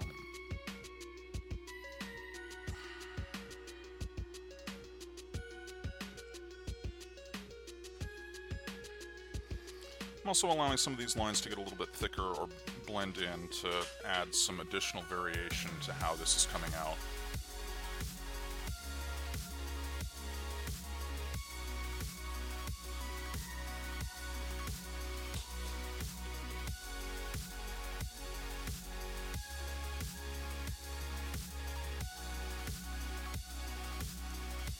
This step is also allowing me to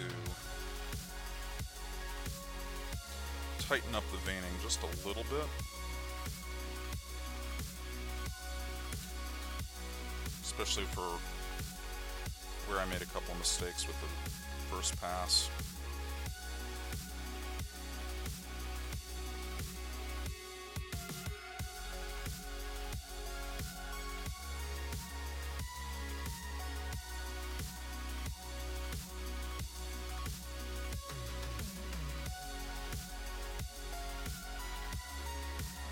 Biscuit! Oh my goodness! Hey! How you been?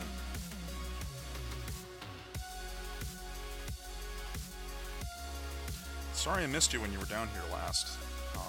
Just wasn't able to get away.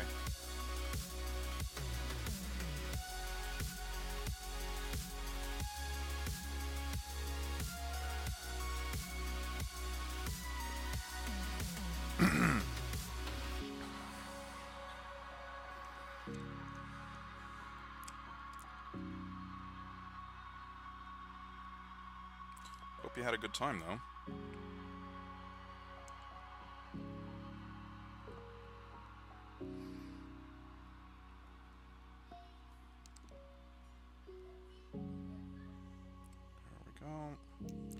Pretty good. Sort of doing that blind. Oh dear. Still trouble at work and the like?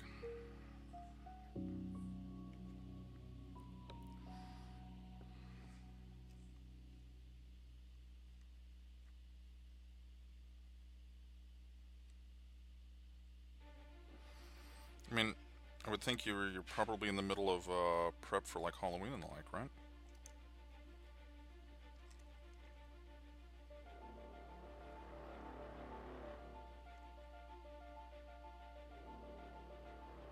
You need a service dog.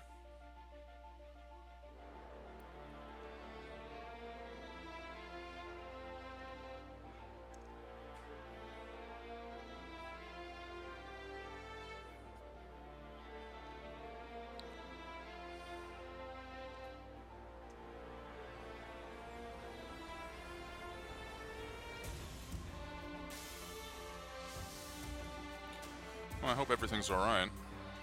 Jan! Hey, welcome, man. It's good to see you, my friend.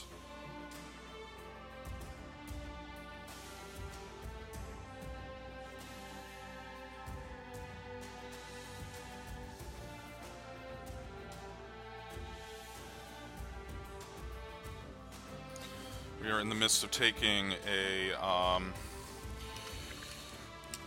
plant from sheet of plastic up all the way through to completely painted. Alright, so next step here, I'm going to go ahead and use this as sort of like a yellowy green. I'm going to add some of this green to it, and probably, so it's a little bit more of like an olive drab.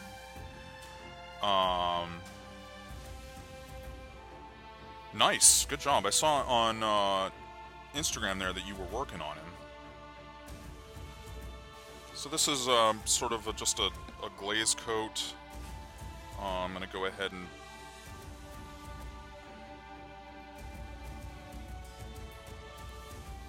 and I'm focusing more of the glaze towards the outer edges of the leaves.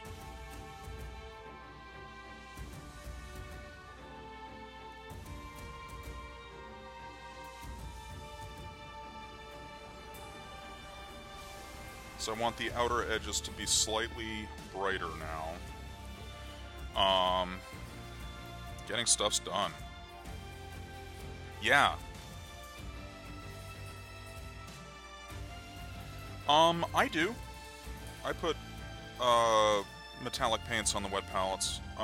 Some people don't, but the paint that I use is Dark Star molten metal paint. And that doesn't seem to be hurt by having a little bit more water introduced to it.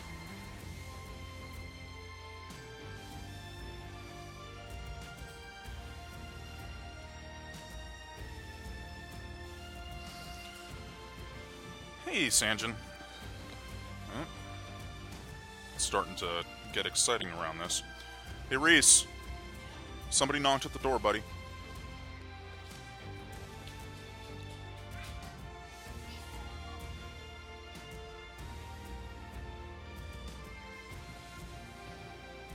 Okay, so... and you can sort of see here how the, well, let me play with the white balance a little bit here.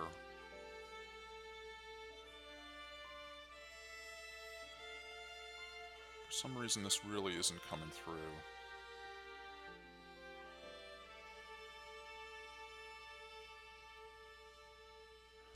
Alright, and I'm going to increase the exposure time just a touch. Okay, so,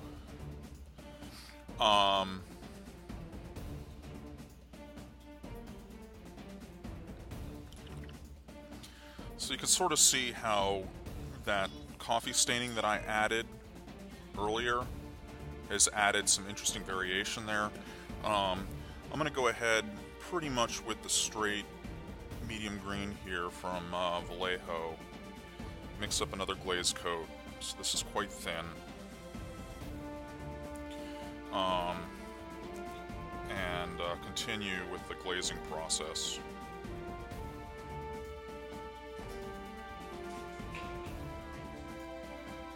And this is why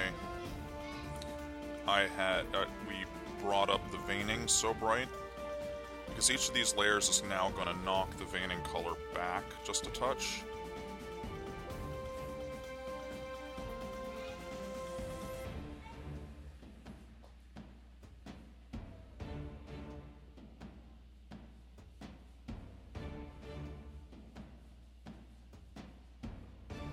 And again, this is all focused towards the edges.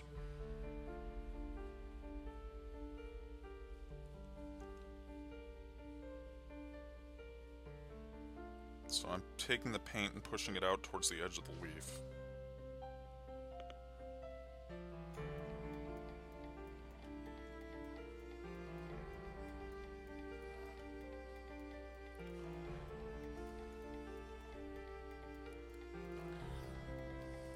Still in bed, winning.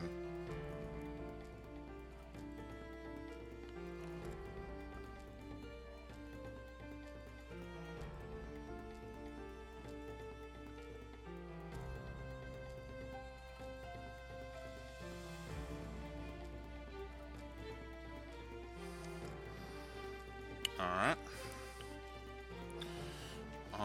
Gonna do a little bit of edge highlighting now. Looks like I need to clean the brush out a little after this. So this is gonna be almost entirely, sorry, you can't really see that. This is almost gonna be entirely yellow.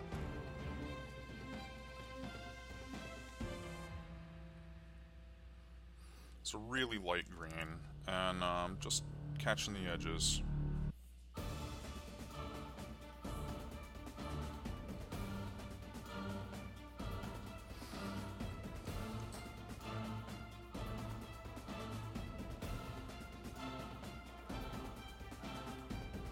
Just to add a little bit of visual interest, a little focus to the edges.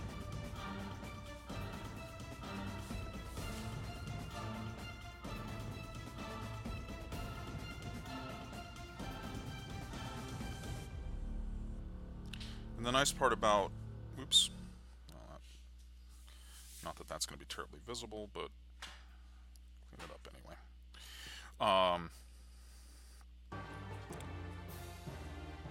Doing the embossing on these makes the edges really sort of ripple. Has a lot of really interesting texture on the edges that you can pick up and play with.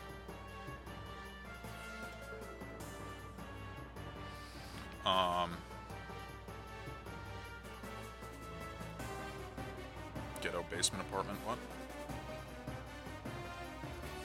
When you have foam.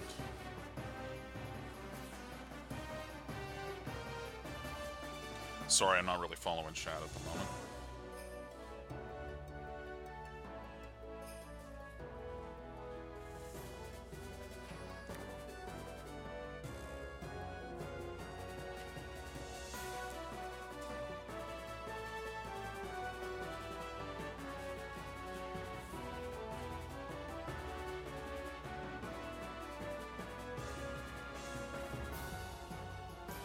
I'm also not hitting these edge highlights where they would be in shadow.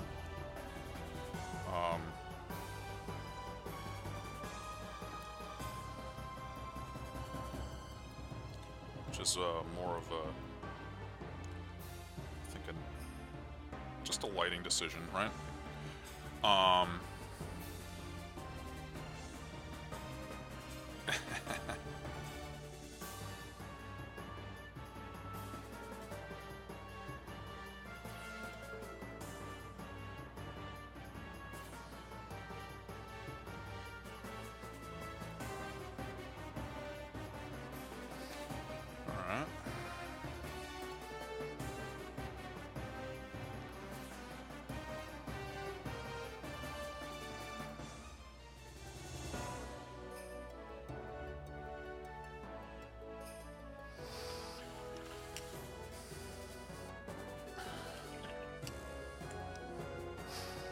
So I think what I want to do next, I want to sort of introduce a highlight to this area. So again, closer to a glaze consistency here.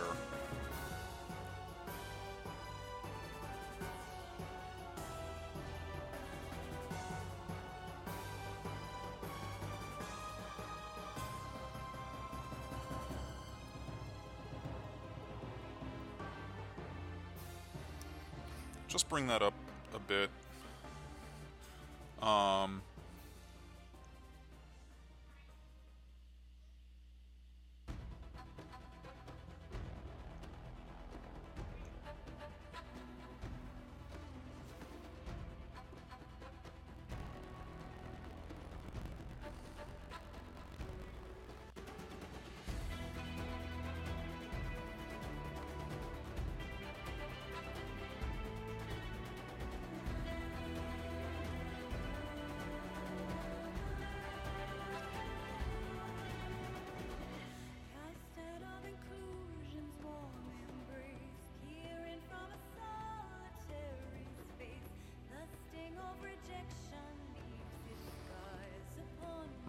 So, that needs some help.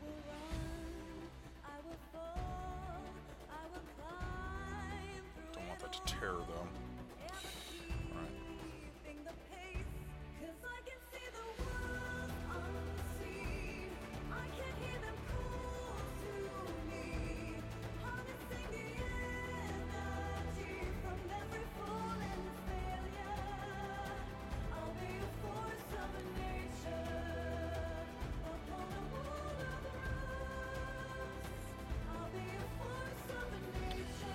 And, I mean, you know, this is probably excessive for most people's idea of what to do for plants. I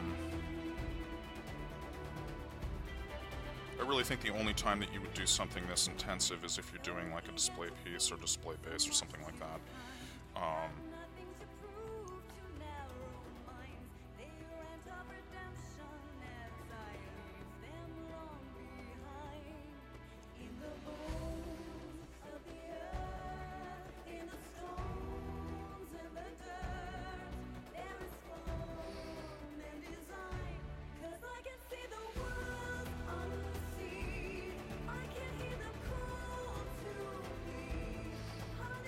But, I mean, for what this is going to be for, I think it's appropriate.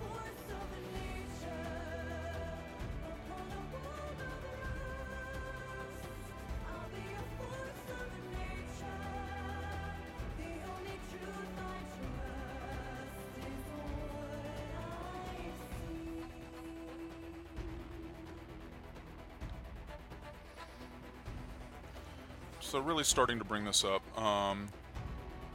Repentia, thanks for all weirdos. Thank you for the follow.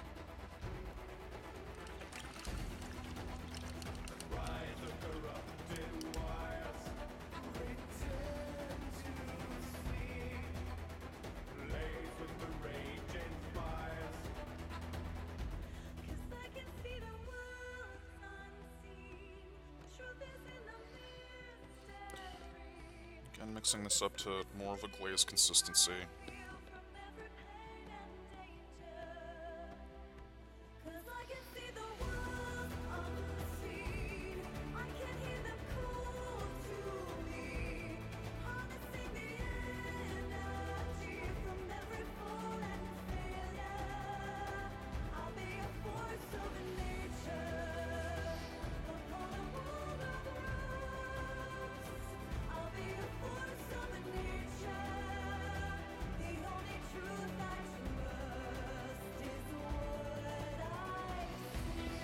And by taking this in small steps,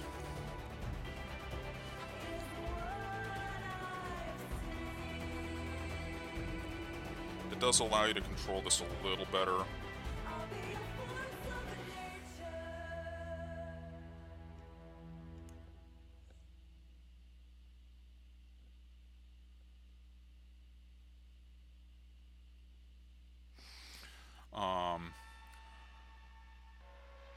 For the Death High White Speaker and using cork. Well, just make sure it doesn't look like cork when you're done.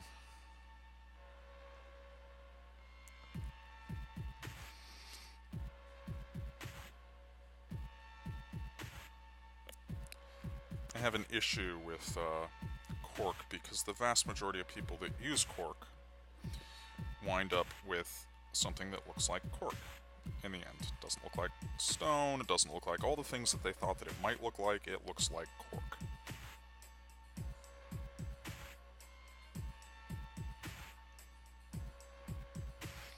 And that's really unfortunate. You know, you put a lot of effort and energy into something, and then by the end of it, you know, you have something that looks not like what you intended.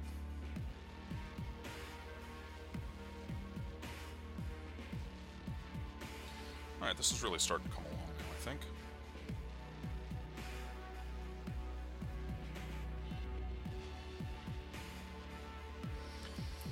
Really starting to get some decent, I'm gonna love this base. Alright.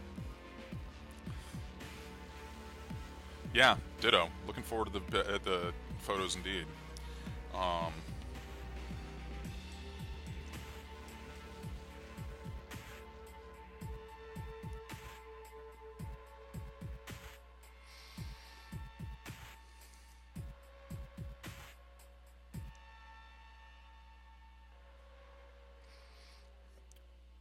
And since I made sure to bring up the amount or the tone of all of the veins so strongly early on, they're still coming through even after this many applications of glazes.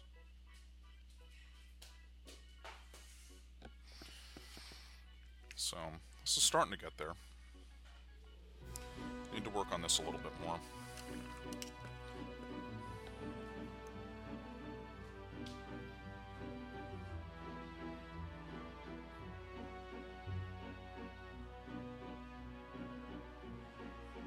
Grinning down through the gates, watch the night suffocate, or the light as it smothers the sun. I can tell by the moon you'll be joining me soon as a guest in my fortress of fun. And I can't wait to see you and once again free you, release from your humorless air. Someday I will replace that big frown on your face with a smile and a murderous glare. We are two of a kind, violent, unsound of mind. You're the yin to my yang, can't you see? And Sounds like my theme song. If I were to leave, you would crumble in grief. Face it, that's you'd be lost without me. You'd be lost, you'd be lost. Face it, bats, you'd be lost without me. Rainer, hey! Trying to show you just how well I know you. I understand just Onto the how bass, you yeah. feel. Through your reason, no way, 'cause you had one bad day and your mind let go of the wheel. Still we're fated to battle. You pout and I prattle. Don't you ever tire of this game? But you'll not make it end, 'cause I'm your only friend. We are opposites, but we're the same. We are two of a kind, violent, unsound of mind. You're the yin to my yang, can't you see? And if I were to leave, you would crumble. So continuing Face it, to- bats, you'd be lost without me. You'd be lost. With the glazing process here. Face it, bats, you'd be lost without me. We have so many wonderful stories. I have And studied my the interesting thing is that still hero the with no praise or glory. base coffee staining that I added with the brown is still coming through, which is good. So, you know, the making sure that you have a decent number of layers in and a decent amount of variation. We are two of a kind, violent, unsound of mind. You're the yin to my yang, can't you see? And if I were to leave, you would crumble and grieve. Face it, bats, you'd be lost without me. You'd be lost. You'd be lost. Face it, bats, you'd be lost without me.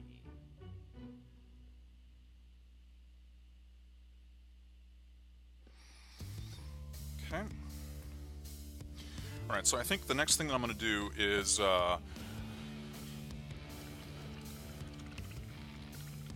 lying around. Cute. I'm going to go ahead and do going to add some sick portions to the composition now.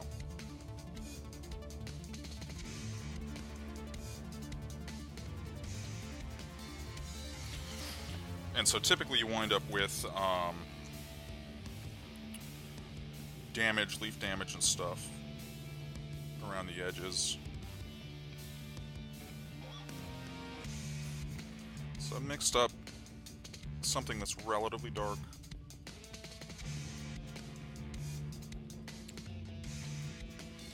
And in a lot of ways this is really similar to like hand painting in chipped paint, where you you start with dark and then you work up.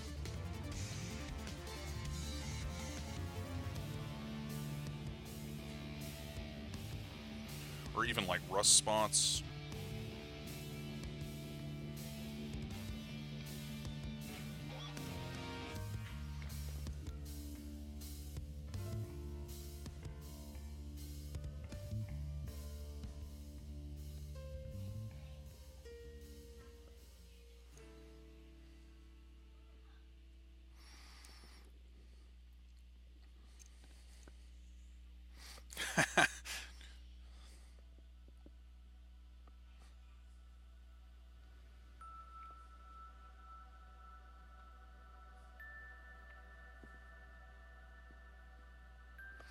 So, and you can sort of begin to see where the sickness, or whatever you want to call it, that's way too bright. So I'm noticing that I missed some stuff. The interesting thing is that this is really similar to the shadow color that I've added previously. So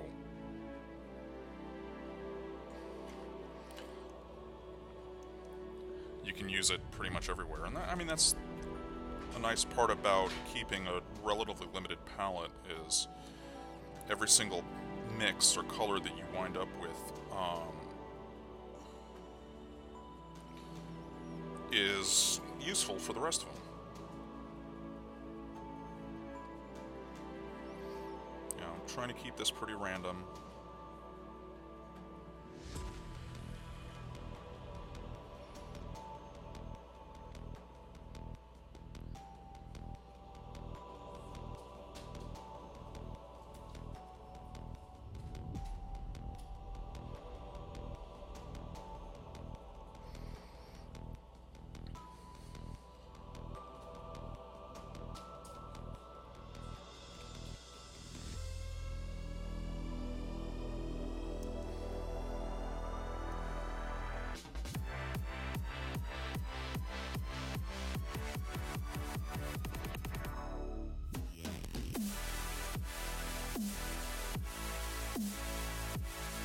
So that's where I had a little bit of glue and my skin stuck to it, so I figured I'd definitely hit that.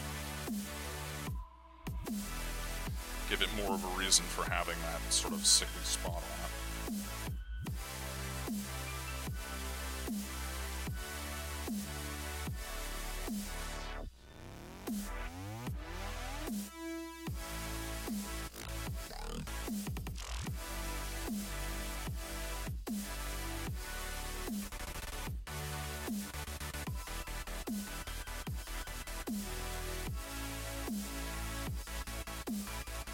Okay, so next I'm going to take some of the saddle brown here and mix this directly into what I was just using.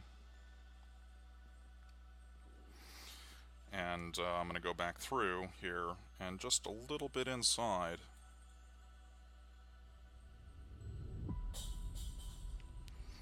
each of these spots add this brown.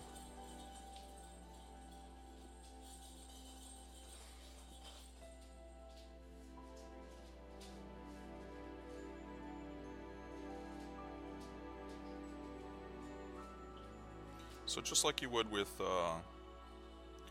rust or something else. Oops. You know, chipped paint.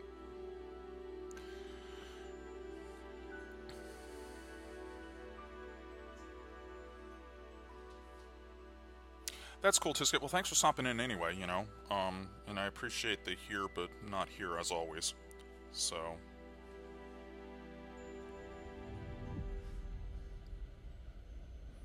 best of luck with the raid. You can also start dividing some of these up, right? So you needn't do the whole portion that you blocked out. as one.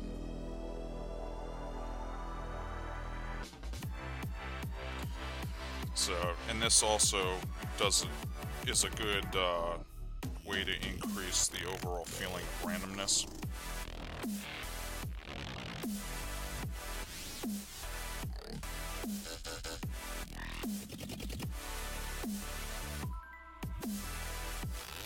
Another thing that you can do if you're really planning ahead, Vocaholic, hey. And Sarithri, hey.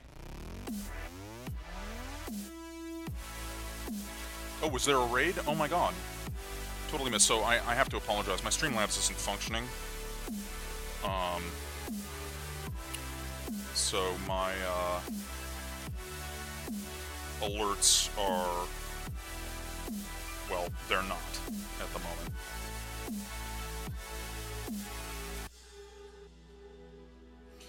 But we've gone through and taken this plant here from sheet plastic up to where we're at right now. So the whole point, I think, behind this stream was just sort of to do a tutorial on how to build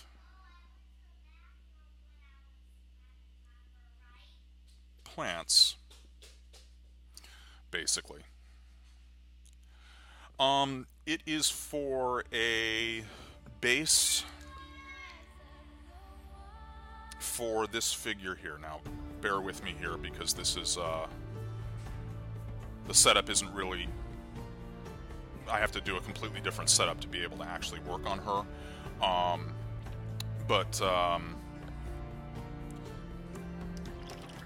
Clean the brush off. So she's going to interface with this base, right? So this is, I mean, just a start. So she'll nest in here, and then I'll wind up using some more epoxy putty to go ahead and blend her into it. I do have another one that's a little further along right now. So this is more along the lines of what it will wind up looking like. You know, so sort of like a forest scene type thing. I'll be building trees in the back. Somebody else is actually painting this figure, so this is a different project, obviously.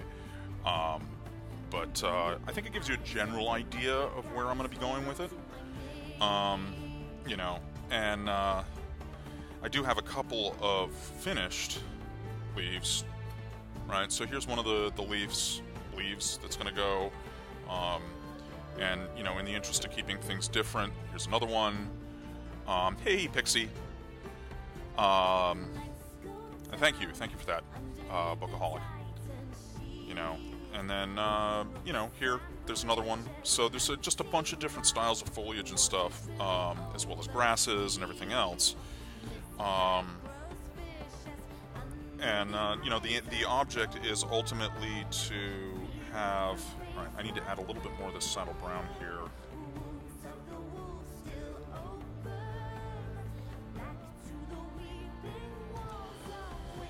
So this is sort of the final little step, is to add this extra little level of realism here by adding some sickness spots to the leaves.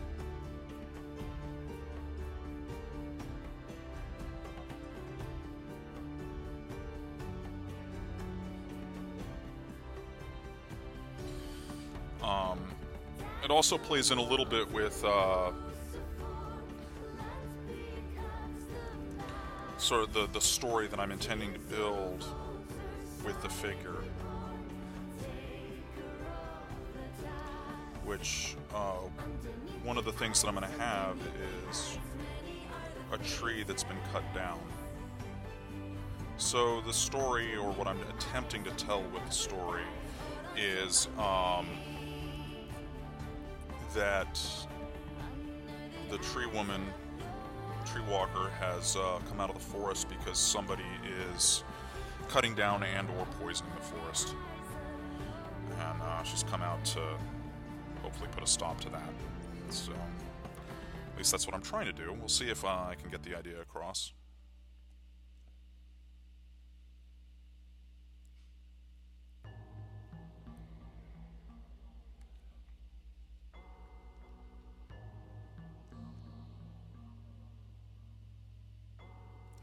And I apologize if I'm not terribly interactive, and more just sort of talking through what I'm doing here. But again, for whatever reason, my Streamlabs has not been functioning. I may have to restart the whole mess. I don't know, but at this point in the game, it's not worth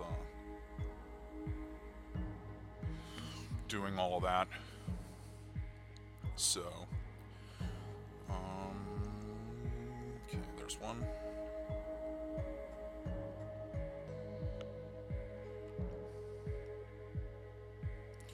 And the trick here, which is probably pretty well known by most of the other sort of creative miniature painters that are in chat, is to do sort of a focused point of corrosion. I mean, this applies for doing damage to paint that's been rusted and everything else. You want to start with a dark color, not necessarily black, but a dark color, and then work up.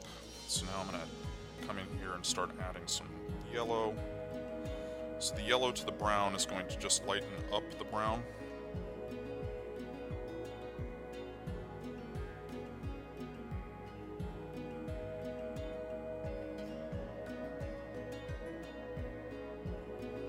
Since brown is basically just a mix of orange and green, you can warm the color up by adding red, cool the color down by adding blue, or just brighten it by adding yellow. So,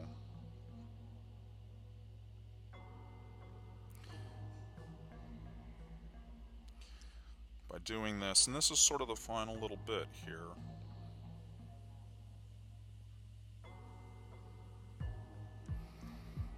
and these points here are just slightly smaller than the last. And you don't necessarily need to do full-on areas either.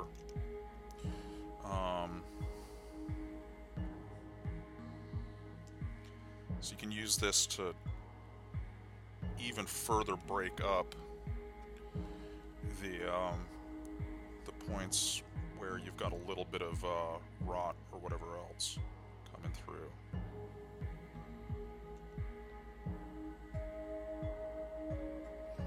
You know, maybe it's like an insect attacking it or something, I don't know. I mean, there's all sorts of different things that could potentially happen to the leaves of a large leaf plant or whatever else that could cause this, so.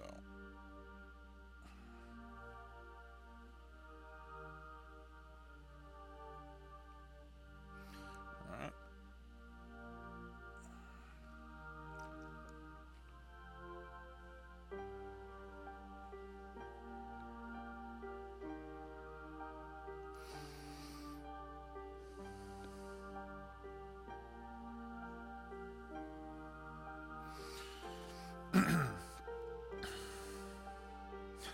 Well, thank you very much for the raid. Sarithri? I think that's Sarithri. I think I'm pronouncing it correct. You know, thank you very much for stopping in and bringing everybody with you. It is very, very much appreciated to our little corner of the creative world here. And I hope you sleep well.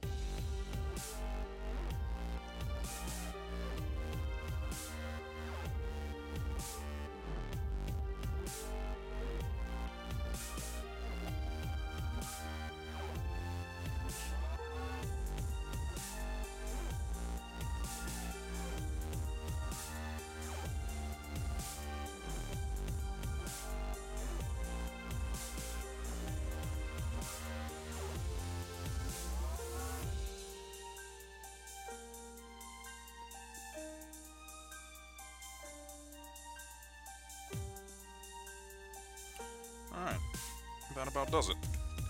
So there is another plant set. Close enough. Cool. That's good. Alright, so the next step here, I'm going to go ahead and get the wet palette out of the way.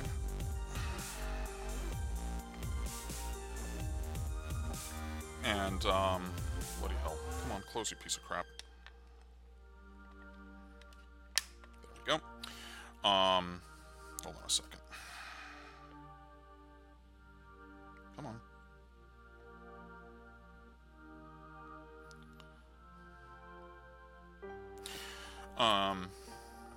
Right, so this needs to get moved out of the way so that I can then get this in place. So what we're going to do, I'm going to put all these plants back in.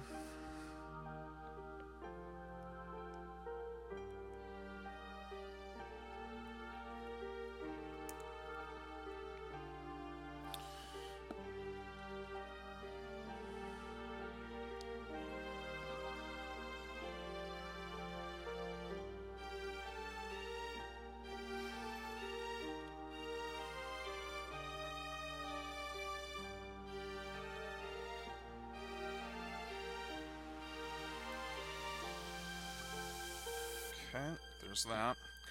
So now what I need to do is I need to figure out where this one's going to go. And you can see how there's sort of subtle differences in the tonal qualities of the paint, so that they do look like different plants, which is important. So I think I'm going to put this one here. Yeah, go there with it. Okay. Just need to get a drill bit out. Oh, gone over a little bit. That's alright.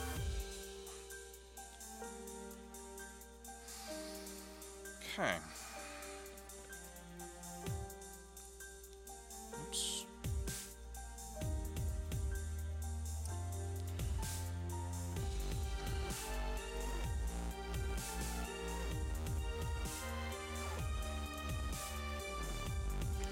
So just confirmation of where I wanted to go ahead and place this.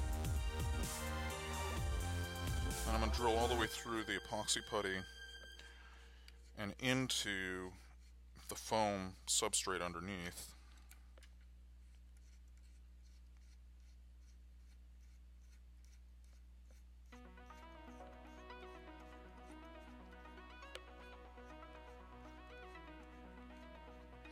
And that is one of the things to consider when you're making these things, right? Is if you only have a drill bit that can handle, oops,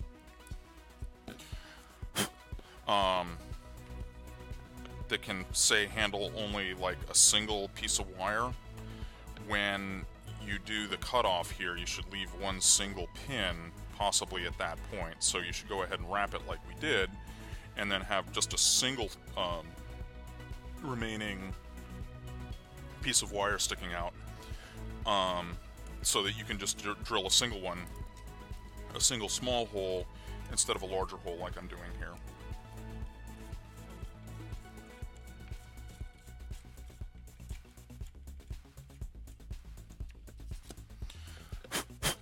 Alright, let's see how we're doing.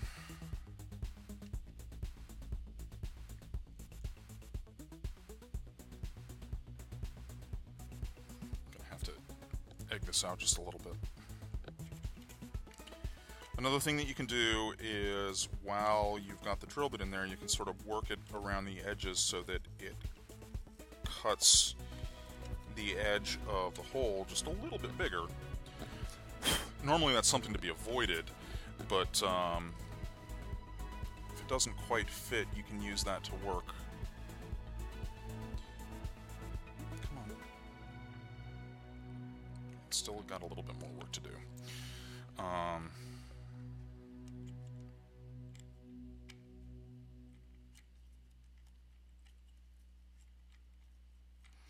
And this is actually easier if you're using, say, a Dremel or something like that. Oops.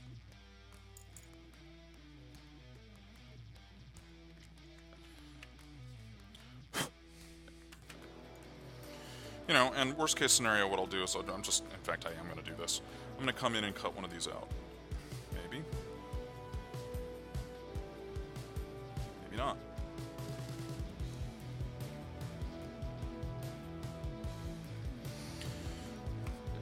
The string system actually was good enough that it's prevented that from... Come on. There it goes. Whoa. Right. Okay.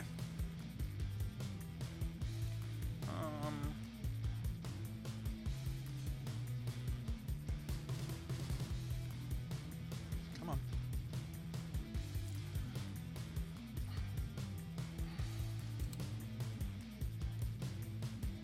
There we go. Turn it around.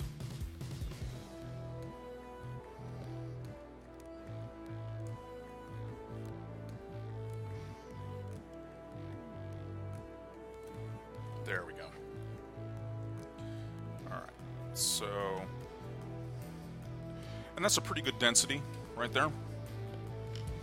You know, there'll be grasses and other bits and pieces of stuff that winds up finding its way in through here. I will wind up painting all of these rocks up.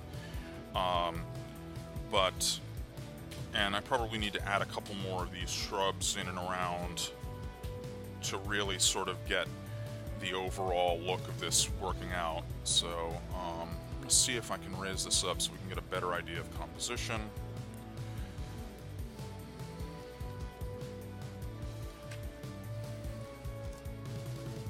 So, I mean, you know, it obviously has a huge amount of work to do yet. And I also have to come up with tree locations and stuff, so I think like about here there's going to be another tree. I might do one here in the foreground. Certainly one or two back in this area. I do want to leave sort of a path in the back, because the idea is that she's walked through this space, right? So I can't put a whole bunch of trees all the way around her, because then there's no reason for her to be walking out. So, but that all being said, you know, there we go. There's a leaf or a plant from start to finish. Go ahead and lower this back down a little bit. Onto those, and we'll switch over to face cam really quick. Come on, there we are. See the mess. Yeah, General, I'm really looking forward to actually seeing you as well. So this, hopefully, well, I mean, I'll bring it whether it's done or not, so that you all can see it, or those of you that wind up making it to Adepticon can actually see what it looks like in person. But I think we're going to do our usual thing, which is we'll host over to the Sullivan Miniature Studio. Avalon, I'm in the middle of this. Yeah, wait, please.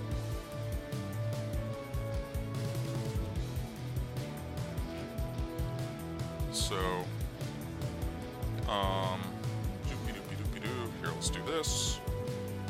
And that.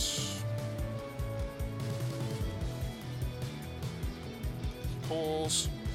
There we go. Alright, so ready to set up. Enjoy heading over there. I guess I've got somebody at the door that I need to deal with. So, I'm going to go ahead and cut this out early. But again, thank you all very much for watching, and I'll see you next Sunday.